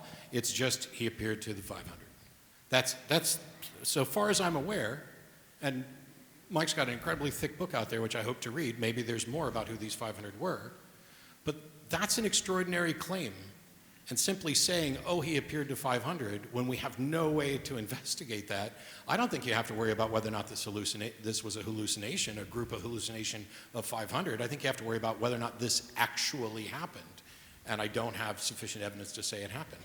Okay, I'm going to take a moderator's license because I see a point of that would be a good discussion point, and I'll give Matt equal time here. So would you like to reply to that? I felt like you did. To. Number one, the extraordinary claims require extraordinary evidence. This is false, and I think it's easily demonstrated. If you recall that hypothetical scenario I gave of being beheaded here, and then all of you are being interviewed out there, and then I come walking out there, and I'm alive, and my head's attached and everything, you would be, that would be an extraordinary event indeed. But all of you being witnesses to that would be ordinary evidence, quite ordinary, and just as ordinary as you being evidences here. And you would believe it, and you'd be justified in believing that I came back from the dead, that it was a miracle that had occurred. So it's not that you need extraordinary evidence, you need good evidence. It can be ordinary, it just needs to be good. And I don't know what it even means to be extraordinary. Does it need to glow? You don't think it'd be extraordinary evidence after I watched your head being chopped off for you to walk back in the room, that alone would not? I think that would be extraordinary evidence. No, that would be the event itself to see that I would be alive. I'm just saying the eyewitness testimony in here would be quite ordinary. No, the claim is that you came back from the dead. That's right. The extraordinary evidence for that would be you walking in and talking to me. If I wasn't here and somebody said, hey, we chopped off Mike Lacona's head, and an hour later he walked back in the room, I don't have even anecdotal evidence or barely anecdotal evidence, so I'm not yet justified in believing it. You walking back in that's monumentally extraordinary. And you still wouldn't believe in the supernatural, you said, even if you saw that. No, what I would believe is that this happened. I will not accept the explanation because there's been no justification for a causal explanation. So the supernatural is just a bucket that you throw in. I don't know how this happened. Well, it's more than that. It's to say this doesn't happen by natural causes. How did you determine it's not natural causes? Well, everything we know about nature. And if you're saying do you know everything about nature? Everything that we currently know about nature. And if you're going to say, well, there may be stuff we learn in the future that shows that you can come back with your head attached by natural causes, well, now you're doing a nature of the gaps. I'm not doing a nature of the gaps what is it? No, it's not, because I'm not saying that is the explanation. I'm asking how you ruled that out. And by the way, you cut off a starfish's limb, it grows back, and we share a genetic code. Maybe there is a non-zero possibility. I'm not saying that all I'm saying is I will accept that it happened, and I will accept that I don't know how it happened. What I won't accept is that your claim of how it happened, which by the way is devoid of any content. Oh, it's supernatural. That tells me nothing. I think it's this. You're a magician, and you know very well that if I shuffle a deck of cards and then I deal out 13 cards and they all end up being spades, you know very well that even though there is a 1 chance in 365 billion that that is just happened arbitrarily, you know that what that looks like, the deck was stacked. Now, you could lie awake at night and say, nope, I'm not going to say the deck was stacked. I'm not going to say that was intentional on your part, because it's still possible. And maybe there's something in the way those cards could have been arbitrarily arranged that they came out that way. I'm not going to say that you were behind it as an intelligent cause behind it.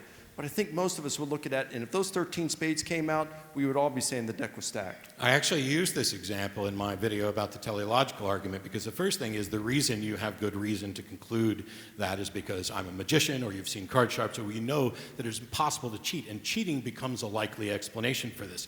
Despite that, though, and despite the fact that there have not been enough games of bridge played to exhaust every possible combination of shuffled decks, we know of instances where a perfect bridge hand, 13 spades, has been dealt. Was that supernatural? Probably not in that case, no. Was it cheating? It could have been. Who knows? I wasn't there. I would want I to see. agree with you. I would I want don't to see know. the I evidence. wasn't there. Right, but if I did it right now, you would think that it was supernatural, or that it was designed that way, right? If you dealt, my most reasonable explanation would be, as I know that you dabble with card tricks and stuff, is that it's most likely that you Right. conspired to make that event occur. And that's what historians go by, the most likely explanation. Yeah, but we're appealing to what we know is most likely. You don't get to use God or the supernatural as most likely until there's a demonstration. I can show you a card cheat. Show me God. Show me a resurrection. I can show you the supernatural. Show me the supernatural. I gave 4 evidences, okay? No, you told stories that people attribute to the supernatural. that are corroborated. Okay, but Okay. let's move How on. do you corroborate? I want to challenge what this guy said about Yeah. eyewitness testimony. You said that eyewitness testimony is notoriously unreliable. There's no question that eyewitness testimony can be unreliable. And in some cases, of course, it's notoriously unreliable, but overall, it is quite reliable. And if we're going to say that all eyewitness testimony is notoriously unreliable, then forget the legal system. There's no such thing as good witnesses. And let's all face it, most of us in here, I'm 55, most of you in here will remember 9/11. I'll bet you remember where you were at, what you were doing, even what the weather was like that day. And that's reliable stuff. And even Bart Ehrman, in his recent book on eyewitness testimony, he trashes it and says it's completely unreliable. In other books, he refers back to events when he was 14 years old. He says, I remember like it was yesterday. The guy just contradicts himself.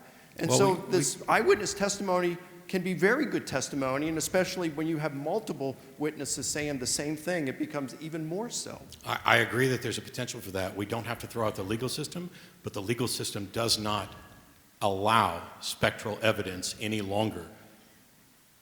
Okay. Lucy turned me into a newt is no longer allowed in courtrooms. That's right, for criminal cases like the Salem witch trials, because the evidence there, the burden of proof, is beyond a reasonable doubt, which is the very highest form of evidence, because according to our Would Lucy turn me into a newt be allowed in any courtroom as testimony? Because our burden of proof for beyond a reasonable doubt is such that in our legal system, we would rather set free 100 guilty people than have one innocent person condemned. I agree. I don't know what that has to do with what testimony should be allowed. Because in historical investigation, we're looking for probability. I was talking about the courtrooms.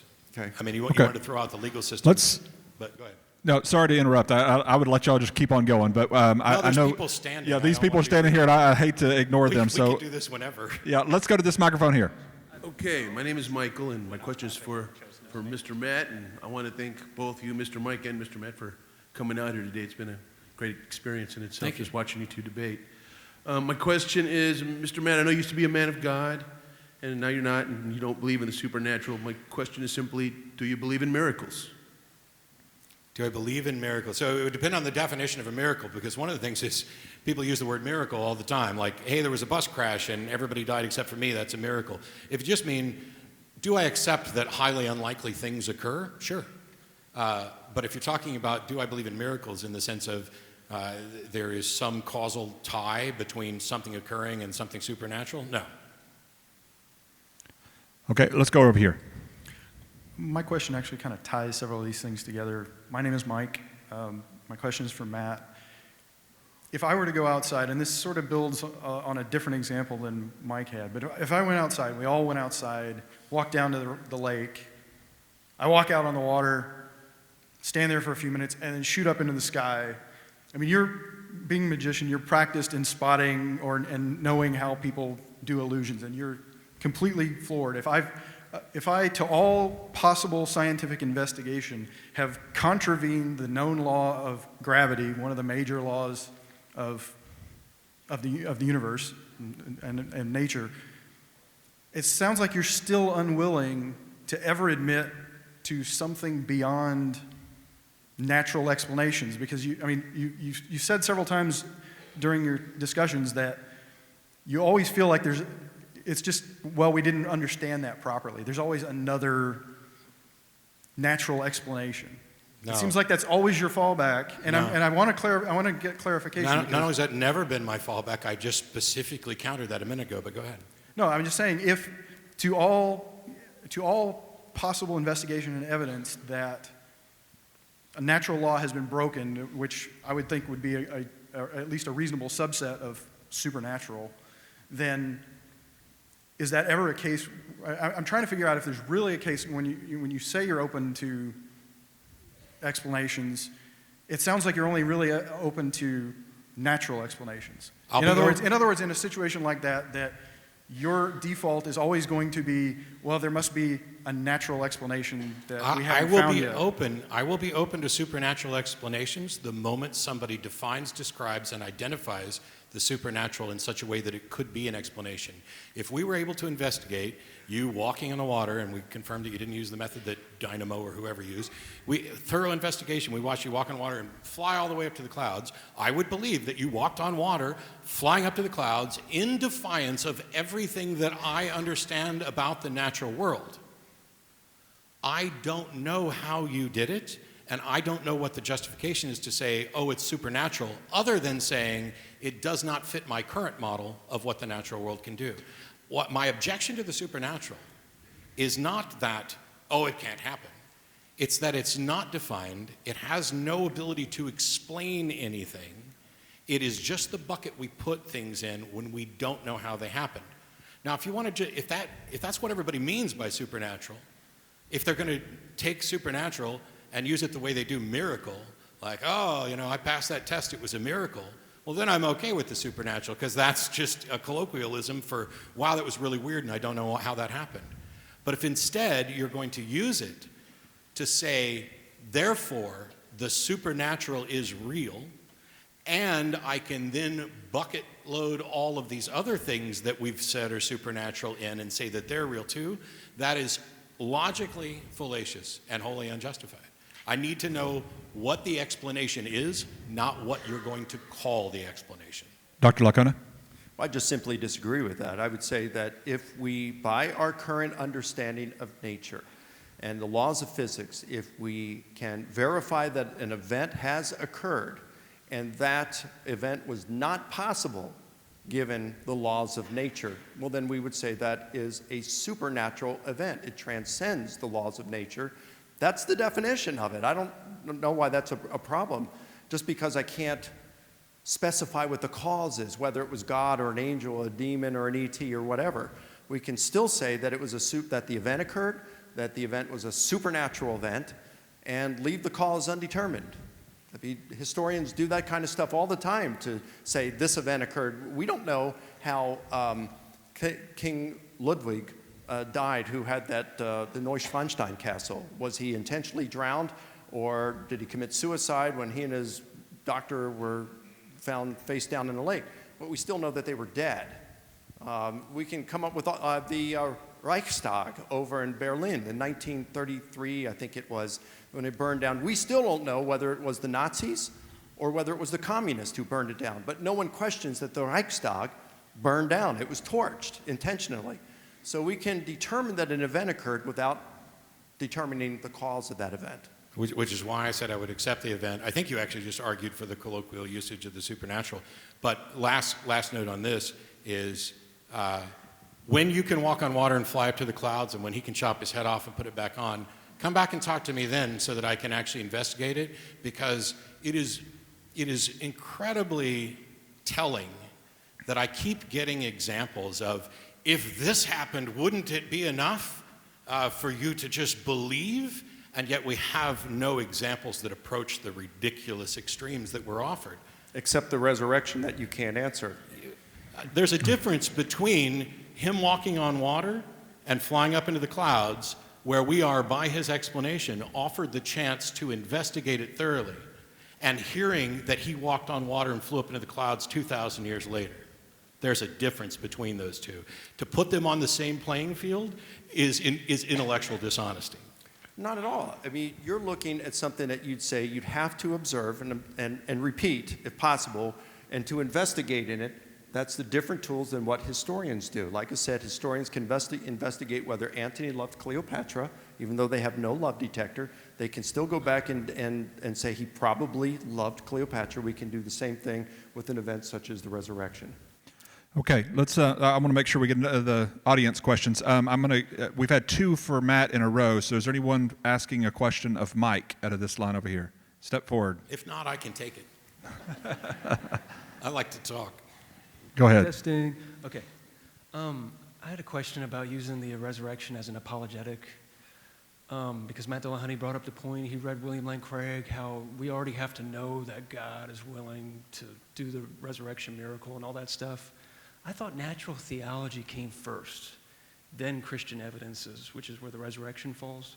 So don't you have to prove God's existence first before the resurrection hypothesis has weight? I was just wondering, it's a methodological, how to use the apologetic properly. Yeah, that's a fair question.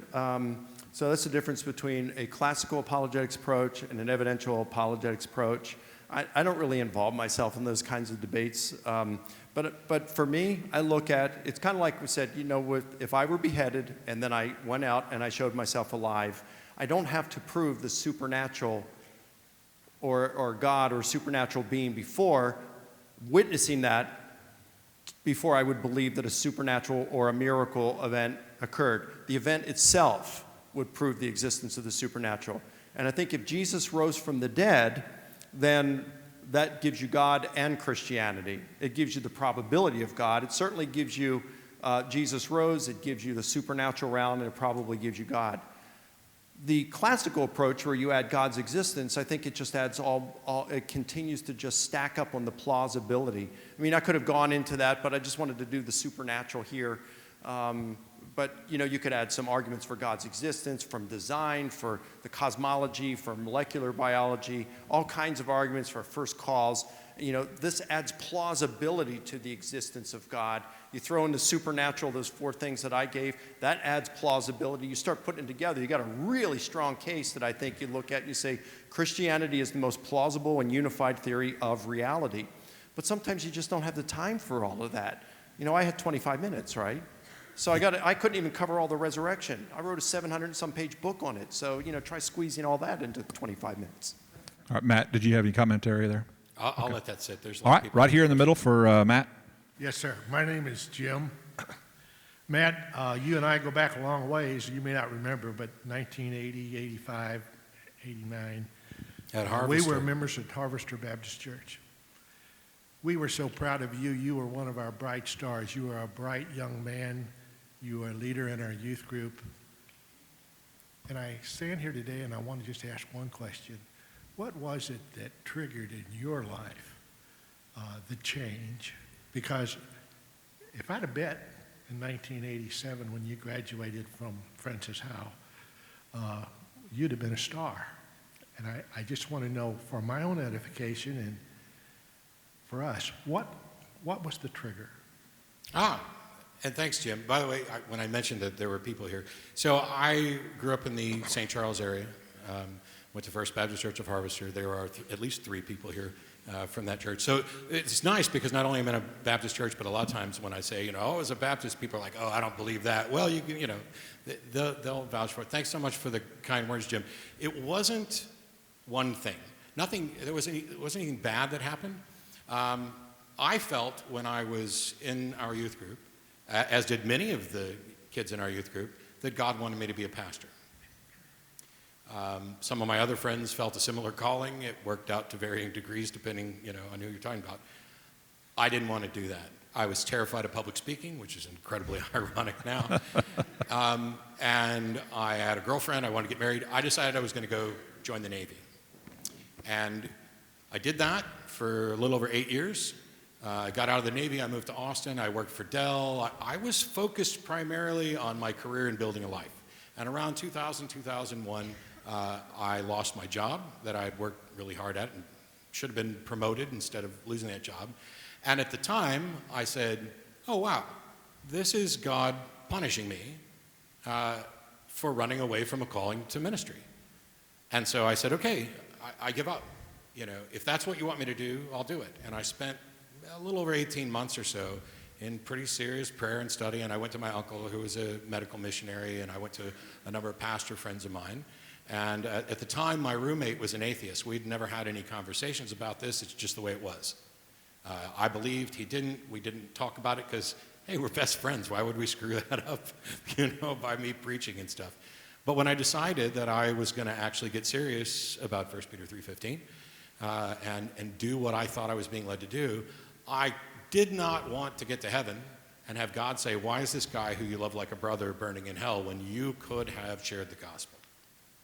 And so I set out to find the best way to engage with somebody. Now, the weird thing is that growing up, Monday nights were visitation, and you go out to anybody, fill out the cards.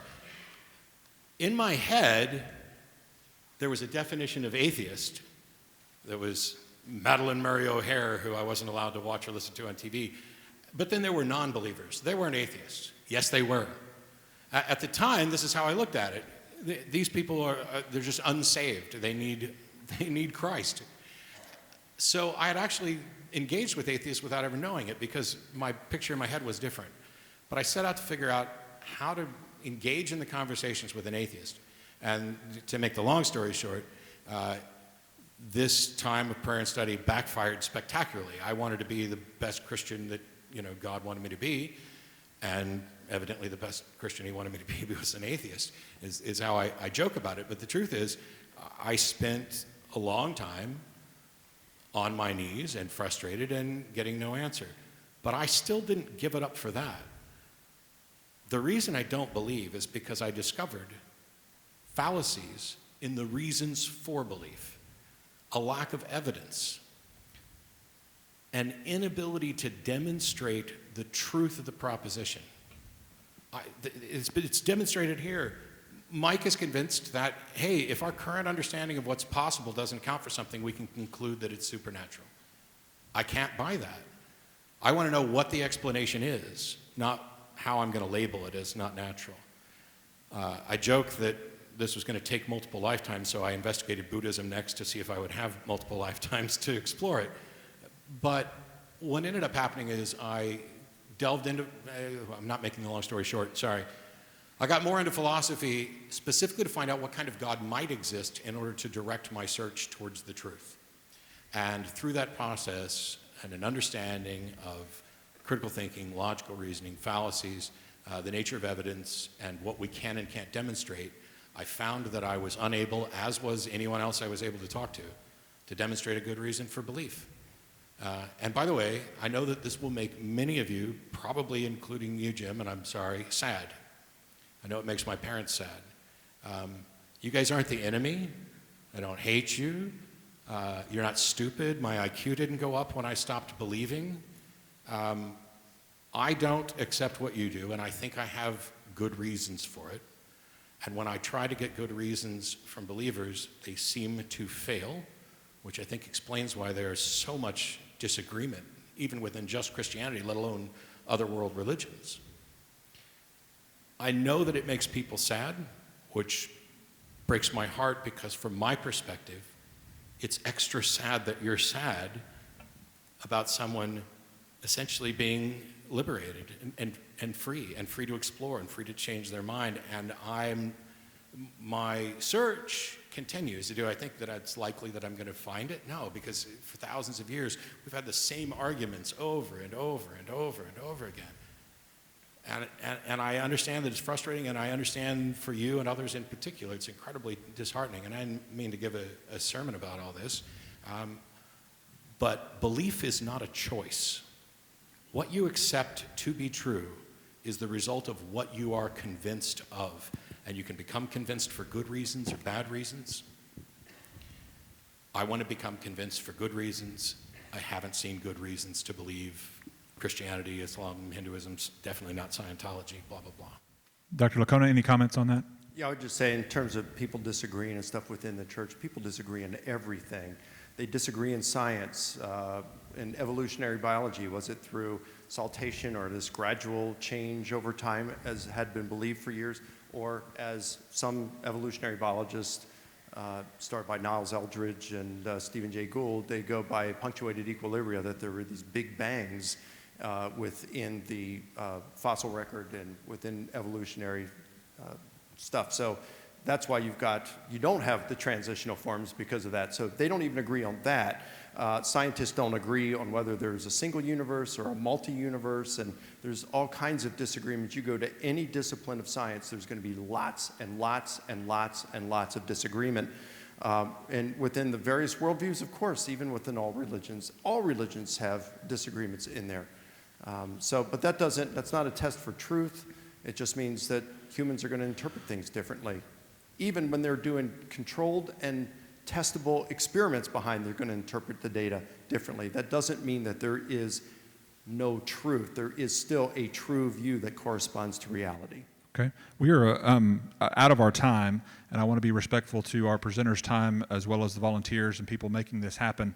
However, this gentleman's been standing there for the longest, and so I'm going to ask for just one more question. The rest of you, I'm so sorry. What I'm going to ask to do, the Texas Apologetic Twitter page, you can tweet your questions there.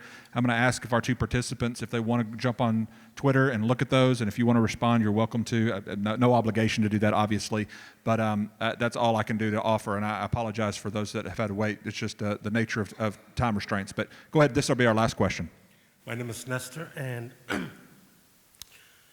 when we're talking about worldview, I understand that Mike has a worldview that a Christian worldview, a worldview of an afterlife, of a God that has called him to reach others, teach others, and so he does what he does, and we all have a limited number of years left on this earth, and so that is why he dedicates himself to teaching what he teaches and coming here and doing what he does.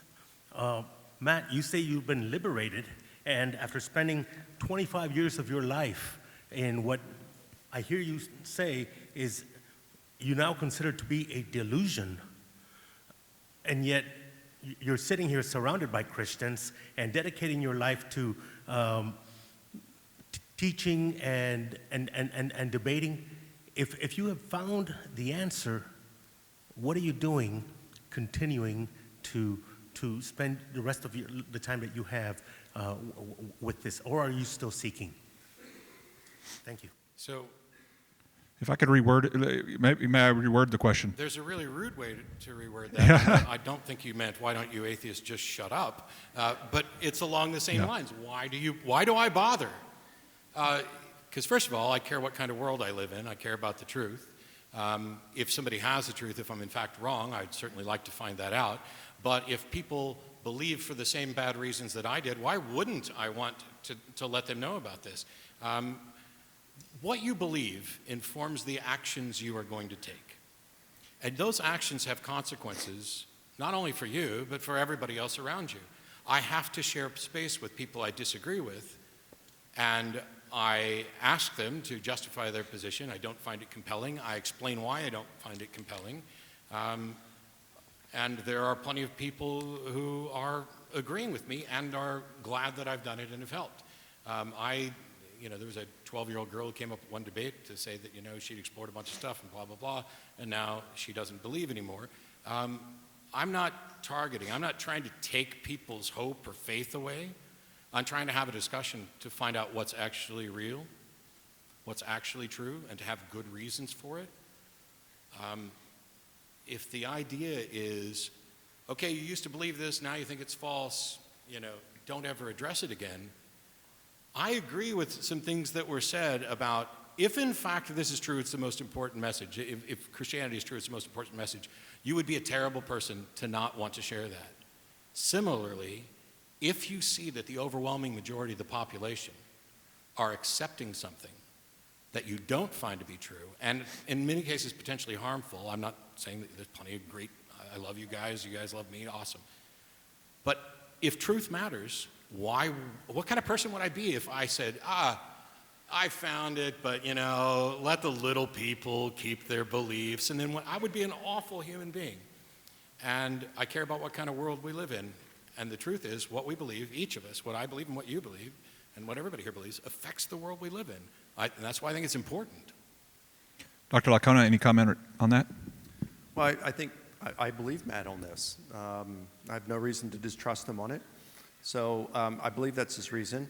I think a number of atheists, that the reason that they do it, some of the militant ones, maybe like someone like a Richard Dawkins, is the reason they're out there is because they don't like where the Christian worldview leads in the political realm, because it goes against certain views that impact what's legal, morally speaking.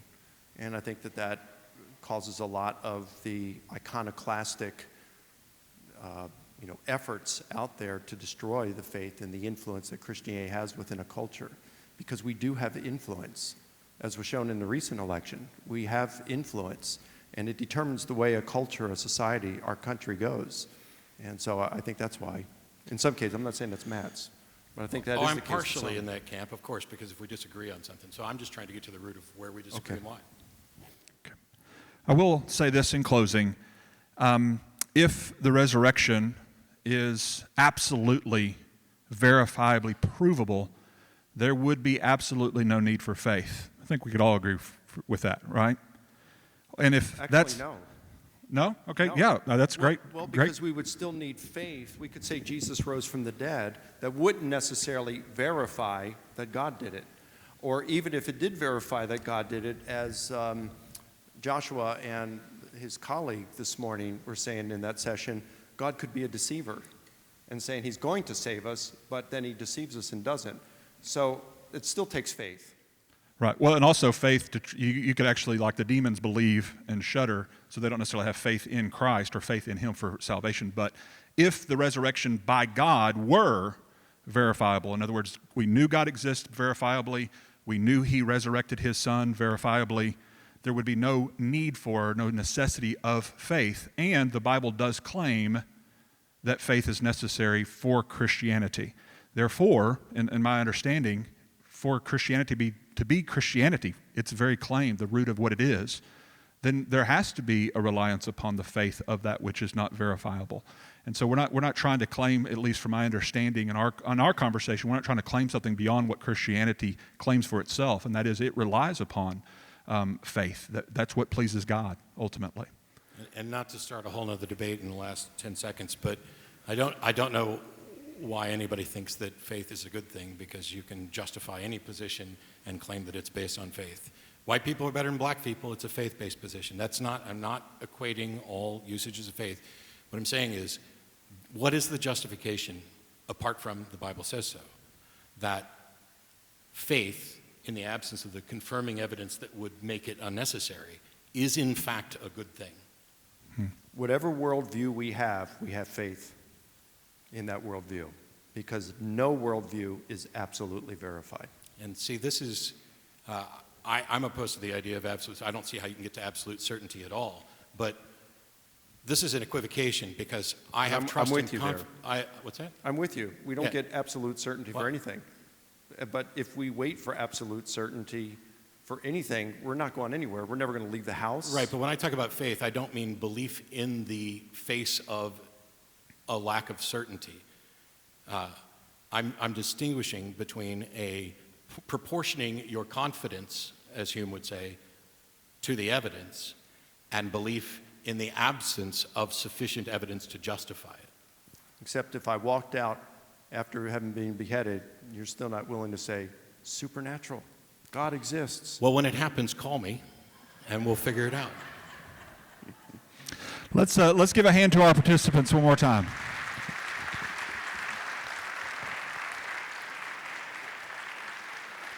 We want to thank you for coming to the Unapologetic Conference, and please stop by the bookstore. Feel free to come and talk to the participants for a little while. I'm sure they'd be glad to visit with you, and hopefully we'll see you next time at the Unapologetic Conference. Blessings.